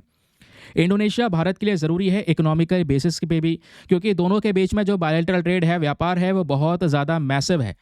टोटल ट्रेड 2022-23 के अंदर में $38 बिलियन का जा चुका था। इंडिया इंडोनेशिया से सबसे पहले पाम ऑयल इंपोर्ट करता है। पाम ऑयल के अलावा यहाँ पर कोल, मिनरल, ये सब चीज़ें यहाँ पर इंपोर्ट की जाती हैं, जबकि हम उसको टेक्सटाइल मैन्युफैक्चरिंग या फिर फार्मास्यूटिकल दवाइयाँ जो हैं ये सब चीज़ें यहाँ पर एक्सपोर्ट करते हैं। भारत की कंपनी ने बहुत ज़्यादा बड़े लेवल पर इन्वेस्टमेंट किया हुआ है इंडोनेशिया के अंदर में, चाहे वो आईटी सेक्टर हो, इंफ्रास्ट्रक्चर हो या फिर कोल माइनिंग क्यों ना हो। डिफेंस एग्रीमेंट्स की बात करेंगे तो मैं आपको बता ही चुका हूं, ब्रह्मोस मिसाइल, इन सब मिसाइल्स को लेकर बातचीत हो रही है, लेकिन ये ज़्यादा ध्यान में रखिएगा, ये बहुत इंपॉर्टेंट पैराग्राफ है। ये इंपॉर्टेंट इसलिए है क्योंकि भारत और इंडोनेशिया के बीच में कुछ जॉइंट मिलिट्री अभ्यास होते हैं, जिसमें सबसे पहला आपको देखने को मिल जाता है वो है आपका समुद्र शक्ति। क्वेश्चन बन जाए कि इंडोनेशिया और इंडिया के बीच में, इनकी नेवी के बीच में कौन सा अभ्यास होता है, तो दोनों की नेवी के बीच में होता है समुद्र शक्ति, और दोनों की आर्मी के बीच में जो अभ्यास होता है वो है गरुण शक्ति। Very very important point. उसके अलावा चाइना का जो यहाँ पर मैंने आपको बताया ना कि जो अग्रेसिवनेस है साउथ चाइना सी में, क्योंकि यहीं पर इंडोनेशिया भी है बगल में, उसको काउंटर करने के लिए चाइना को भारत की ज़रूरत है और भारत को चाइना की ज़रूरत है। ये कुछ इंपॉर्टेंट चीज़ें हैं। इन सेक्टर में कोलैबोरेशन यहाँ पर हो सकता है। कुछ चैलेंजेस क्या क्या है ये मैं ऑलरेडी आपको बता चुका हूँ, ठीक है। अब एक मेंस का क्वेश्चन है, चाहो तो आप इसको अटेम्प्ट कर सकते हैं, एक अच्छा सा आंसर लिख सकते हैं। क्वेश्चन क्या है, इंडिया और इंडोनेशिया का जो मैरीटाइम कॉपरेशन है ये बहुत ही ज़्यादा ज़रूरी है इंडो पैसिफिक रीजन में स्थिरता को बनाने के लिए। तो इसमें कौन कौन से कदम हैं जो दोनों देशों ने साथ में उठाए हैं, या और कौन कौन से तरीके हो सकते हैं जिससे हम दोनों के संबंध को और मजबूत कर सकते हैं, इसके बारे में जानकारी साझा कीजिए। 250 शब्दों में लिखना है आंसर, 15 मार्क्स का ये क्वेश्चन है। लिखना कैसे, कुछ गाइडेंस प्रोवाइड करवाया हुआ है, इसका यूज़ कर सकते हैं कि आज हम लोग यहाँ पे जब इंडो पैसिफिक रीजन की बात आती है तो हम साथ में मिलकर पेट्रोलिंग कर सकते हैं, दस्तक मार सकते हैं, समुद्र शक्ति अभ्यास कर सकते हैं, है ना। तो कौन कौन से प्रोविजंस हमारे पास में ऑलरेडी अवेलेबल हैं वो सब यहाँ पर बात हो रही है, उसको एक बार आप मेंशन कर सकते हैं, ठीक है। चलिए अगली इंपॉर्टेंट खबर पर आते हैं। अगली जो इंपॉर्टेंट न्यूज़ है अपने पास में ये तो कवर हो गई। एक और इंपॉर्टेंट न्यूज़ है, हाँ, अभी हमने इंडोनेशिया की बात की, अब बात करने वाले हैं इंडोनेशिया के पड़ोसी देश सिंगापुर के बारे में। रीज़न क्या है, रीज़न यहाँ पर यह है दोस्तों कि सिंगापुर के साथ में, अच्छा ऊपर भी सिंगापुर के बारे में बात हो रही है क्या, नहीं ये, हाँ याद आ गया मुझे, अच्छा हुआ यहाँ पे ऊपर आ गए हैं। अब दोस्तों यहाँ पे अगर आप देखोगे तो ये टॉपिक बहुत इंपॉर्टेंट है, क्योंकि ये हमारे न्यूज़पेपर में पब्लिश हो रहा है, आजकल बहुत ज़्यादा चर्चाएं हो रही हैं। कल पीएम मोदी ने अपने ऑफिशियल यूट्यूब चैनल के ऊपर में वीडियो पोस्ट भी किया, जहां पे आप देखेंगे सिंगापुर के प्रेसिडेंट आपको ये नजर आएंगे जिनका नाम है थरमन शानमुगारत्नम। तो इनको राष्ट्रपति भवन में इन्वाइट किया गया, पीएम मोदी यहाँ पर इनके साथ में डिस्कशन कर रहे हैं। अब पहले ये जान लेते हैं सिंगापुर कहाँ पे है। वैसे मैंने अभी लोकेशन आपको दिखाई दिया है, इंडोनेशिया और मलेशिया के बीच में प्रेजेंट है सिंगापुर। अब हो क्या रहा है, सिंगापुर से हम एक बहुत बड़ा होप लगा के बैठे हैं।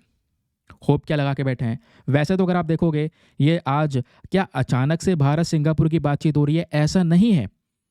आज अचानक से बातचीत इसलिए हो रही है क्योंकि दोनों देशों ने अपने जो संबंध बनाए हैं, अपने रिलेशंस को एस्टेब्लिश किया है, उसको 60 साल हो चुके हैं। 60th एनिवर्सरी को रिसेंटली यहाँ पर दोस्तों मनाया गया है, इसी वजह से ये चर्चाएं हो रही हैं। तो हम ये चाहते हैं, भारत ये चाहता है कि सिंगापुर इंडिया के सेमीकंडक्टर इंडस्ट्री को हेल्प करे, क्योंकि जब हम बात करते हैं सेमीकंडक्टर की तो ये एक ऐसी चीज़ है जो दुनिया में सबसे ज़्यादा इम्पॉर्टेंट है और केवल कुछ ही देश यहाँ पे इसको प्रोड्यूस करते हैं या कुछ ही देश के पास में इसकी ताकत है। आज आपके जितने भी इलेक्ट्रॉनिक आइटम्स हो, चाहे मोबाइल फ़ोन हो, लैपटॉप हो, कंप्यूटर हो, कोई भी चीज़ हो, उन सब में सेमीकंडक्टर चिप का यूज़ होता है। लेकिन बनाने वाले केवल कुछ ही देश हैं, जिसमें यहाँ पर चाइना, ताइवान जैसी कंट्रीज़ प्रेजेंट हैं, साउथ कोरिया जैसी कंट्री प्रेजेंट है, सिंगापुर का भी एक योगदान है। तो हम चाहते हैं, हमने जो अपना एम्बिशन सेट किया है कि भारत को भी सेमीकंडक्टर के मामले में एक हब बनाना है, उसमें हमें मदद चाहिए होगी। सिंगापुर एक बेस्ट कंट्री रहेगा। मैं आपको बताऊंगा सिंगापुर का इंपॉर्टेंस इंडिया के लिए भी बहुत ज़्यादा है दोस्तों। ठीक है, अब सबसे पहली चीज़ हमें यह डिस्कस करना होगा, हम सेमीकंडक्टर पे इतना फोकस कर क्यों रहे हैं कि हम सिंगापुर से भी चाहते हैं कि वो हमारी हेल्प करे। आखिरकार सेमीकंडक्टर इंडस्ट्री की ज़रूरत भारत को क्या है, चलिए समझते हैं। ज़रूरत इसलिए है क्योंकि दोस्तों इसी इंडस्ट्री से बहुत सारा इकोनॉमिक ग्रोथ और एम्प्लॉयमेंट जनरेशन होगा। इंडिया ने टारगेट रखा है कि हम $5 ट्रिलियन की इकॉनमी बनना चाहते हैं, है ना। तो $5 ट्रिलियन की इकॉनमी बनने के लिए आपको हाई लेवल की जॉब्स को जनरेट करना होगा, मैन्युफैक्चरिंग के ऊपर में ज़्यादा फोकस करना होगा, डिज़ाइनिंग के ऊपर फोकस करना होगा। सेमीकंडक्टर चिप सेक्टर बड़ा रोल प्ले करेगा एकदम से हमारी इकॉनमी को बूस्ट करने में। दूसरा, अगर सेमीकंडक्टर इंडस्ट्री का जो आप महत्व देखोगे भारत के लिए, वो क्या है, वो है जियोपॉलिटिकल एंड स्ट्रेटेजिक इंपॉर्टेंस। ये क्या है सर? ये जो सेमीकंडक्टर है, या फिर कह सकते हैं अगर हम सेमीकंडक्टर प्रोडक्शन भारत में करेंगे तो इससे भारत की जो निर्भरता है, जो डिपेंडेंसी है दूसरे कंट्रीज़ पे, फॉर एग्जांपल चाइना या ताइवान जैसे देशों के ऊपर में, वो डिपेंडेंसी हो जाएगी कम। क्योंकि आज आपको पता है हम लोग सेमीकंडक्टर प्रोड्यूस तो कर नहीं रहे, ज़रूरत बड़े लेवल पर है। इवन चाइना इंडिया जो है दुनिया का सबसे ज़्यादा पॉपुलेटेड कंट्री भी है, तो हमें बहुत सारा चिप चाहिए होगा डिमांड्स को पूरा करने के लिए। तो उसके लिए हम चाइना, ताइवान पर निर्भर हैं। तो अभी हमें क्या करना होगा, खुद से मैन्युफैक्चरिंग करनी होगी। इसमें सिंगापुर सपोर्ट कर सकता है क्योंकि सिंगापुर भी इस सेक्टर में काफ़ी अच्छे लेवल पर ग्रो कर चुका है। तो इससे भारत की पोजीशन इंप्रूव होगी। हम सेल्फ रिलायंट इनिशिएटिव, आत्मनिर्भर भारत की तरफ बढ़ रहे होंगे, निर्भरता कम हो रही होगी, समझ रहे हैं। और एट द लास्ट, तीसरा सबसे बड़ा जो इंपॉर्टेंस होने वाला है वो है हमारा डिजिटल ट्रांसफॉर्मेशन। इसमें क्या होगा, इंडिया का डिजिटल इकोसिस्टम ग्रो होगा, 5G, internet of things, AI, है ना। यहाँ पे सभी जगह पे हमें एक मजबूत सेमीकंडक्टर सप्लाई चेन की ज़रूरत है। चिप्स पावर इंडस्ट्रीज़ की बात करते हैं तो इसमें आपका ऑटोमोबाइल हो गया, टेलीकम्युनिकेशन हो गया, डिफेंस हो गया, तो ये सब चीज़ें हो गई। तो इन चिप्स मैन्युफैक्चरिंग की वजह से बाकी सारे सेक्टर्स भी ग्रो होते हुए नजर आएंगे। तो ये तो हमने समझ लिया कि आखिरकार सेमीकंडक्टर इंडस्ट्री क्यों भारत के लिए इंपॉर्टेंट है। लेकिन अब ये भी जानना होगा कि कैसे सिंगापुर स्पेसिफिकली भारत की सेमीकंडक्टर इंडस्ट्री में योगदान दे सकता है, कंट्रीब्यूट कर सकता है। तो सबसे पहली चीज़ यहाँ पे एक्सपर्टीज़ इन एडवांस मैन्युफैक्चरिंग। जब हम बात करते हैं सिंगापुर के बारे में तो सेमीकंडक्टर इंडस्ट्री को वेल तरीके से, अच्छी तरीके से एस्टेब्लिश कर रखा है। और अच्छी बात यह है कि अपनी जो यह प्रैक्टिस है उसको वो ट्रांसफ़र कर सकते हैं। भाई यहाँ पर वो भारत की मदद कर सकते हैं अपनी टेक्नोलॉजी को ट्रांसफ़र करके, ताकि इंडिया प्रोडक्शन को बढ़ा सके, इंडिया खुद से ही प्रोडक्शन कर सके। ये बड़ी चीज़ है। तो ये हो गया दूसरा यहाँ पर क्या है, फाइनेंशियल इन्वेस्टमेंट्स। इंडिया को अगर आप देखोगे तो एक बहुत बड़ा फॉरेन इन्वेस्टर है और इंडिया का इन्वेस्टर है सिंगापुर। सिंगापुर माना जाता है FDI के मामले में बहुत बड़े लेवल पर है जो भारत में इन्वेस्टमेंट करता है। तो भारत और सिंगापुर दोनों मिलकर पब्लिक प्राइवेट पार्टनरशिप हो गया या फॉरेन डायरेक्ट इन्वेस्टमेंट हो गया, इसके माध्यम से कोलैबोरेट कर सकते हैं। इसमें हमें एक सेमीकंडक्टर इकोसिस्टम को बिल्टअप करना होगा। सिंगापुर यहाँ पे मदद कर सकता है इंडिया की एक कंप्रेहेंसिव सेमीकंडक्टर इकोसिस्टम को डेवलप करने में। इसके लिए बड़े बड़े जो स्किल डेवलपमेंट प्रोग्राम्स है वो इंजीनियर्स के लिए, टेक्नीशियंस के लिए चलाए जा सकते हैं। रिसर्च एंड डेवलपमेंट में सिंगापुर सपोर्ट कर सकता है, जहाँ पे चिप की डिज़ाइनिंग और मैन्युफैक्चरिंग में हेल्प मिल जाएगी भारत को। फिर हम उसका टेस्टिंग और पैकेजिंग फैसिलिटीज़ में यहाँ पर हेल्प कर सकता है सिंगापुर। डेटा कॉरिडोर यहाँ पे तैयार किए जा सकते हैं टेक्निकल सॉल्यूशंस के लिए। रिन्यूएबल एनर्जी में जो सेमीकंडक्टर मैन्युफैक्चरिंग है ये बहुत ज़्यादा ज़रूरी है, तो इसमें यहाँ पर डायरेक्टली हेल्प मिलती हुई नजर आएगी। तो सिंगापुर के कोलैबोरेशंस इस तरीके से हेल्प करेंगे। सिंगापुर का एक स्पेशल फोकस होने वाला है ईस्टर्न इंडिया के ऊपर में, जहाँ पे ओडिशा और असम में ये ज़्यादातर फोकस करेंगे, क्योंकि असम और ओडिशा नेचुरल रिसोर्सेज यहाँ पे बहुत ज़्यादा प्रेजेंट है। तो इसकी वजह से सेमीकंडक्टर को बनाने में, क्योंकि सिलिकॉन का इस्तेमाल होगा, तो इसके डेवलपमेंट में काफ़ी ज़्यादा हेल्प मिल जाएगी। ठीक है, अब क्वेश्चन ये है कि इन दोनों कंट्रीज़ के बीच के डेवलपमेंट में कुछ चैलेंजेस भी हैं, दिक्कतें भी हैं। सिंगापुर चाहे तो हेल्प कर सकता है, इसको लेकर बातचीत यहाँ पर हो रही है, अग्रीमेंट्स हो रहे हैं, हमने ये सारा डिस्कशंस करा है। इंडिया चाहता है ग्लोबल हब बनना सेमीकंडक्टर के मामले में, हम हेल्प ले सकते हैं सिंगापुर की, लेकिन प्रॉब्लम पता है, चैलेंजेस भी हैं यहाँ पे, कुछ दिक्कतें भी हैं। दिक्कतें क्या हैं?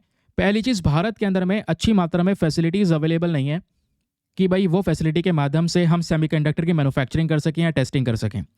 तो वैसी एक अल्टीमेट लेवल की फैसिलिटी ना होना, ये बड़ा चैलेंज है। तो उसमें सिंगापुर कितनी हेल्प करेगा फिर हमारी, हमारे पास में जब खुद ऐसा इंफ्रास्ट्रक्चर अवेलेबल नहीं है तो। दूसरी प्रॉब्लम क्या है? Skilled workforce shortage. इंडिया को इन्वेस्टमेंट करना होगा लोगों को स्किल प्रोवाइड करवाने में, उसके लिए स्किल प्रोग्राम चलाने होंगे, क्योंकि जब तक लोगों के पास में स्किल नहीं होगी तब तक वो यहाँ पर सही तरीके से वर्क नहीं कर पाएंगे। फिर हाई इनिशियल इन्वेस्टमेंट।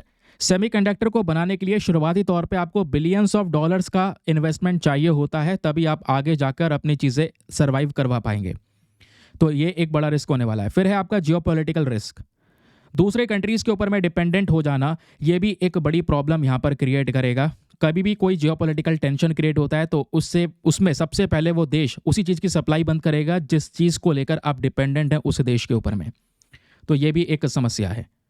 ये है दोस्तों यहाँ पर आज का हमारा डिस्कशन। आई होप आपको मज़ा आया होगा, बहुत सारी जानकारी मिली होगी। सेशन बहुत ही इंटरेस्टिंग इंपॉर्टेंट है, आर्टिकल्स आगे पीछे ज़रूर हैं, बट मैं आपको बता रहा हूँ, ट्रस्ट में हर एक चीज़ इंपॉर्टेंट चीज़ मैंने आपको प्रोवाइड करवाई है इन पर्टिकुलर नोट्स के फॉर्म में।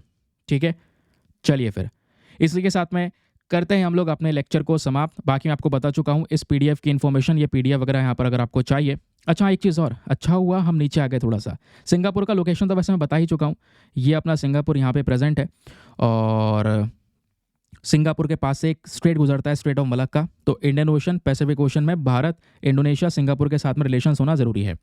सिंगापुर हमारे लिए इंपॉर्टेंट क्यों है?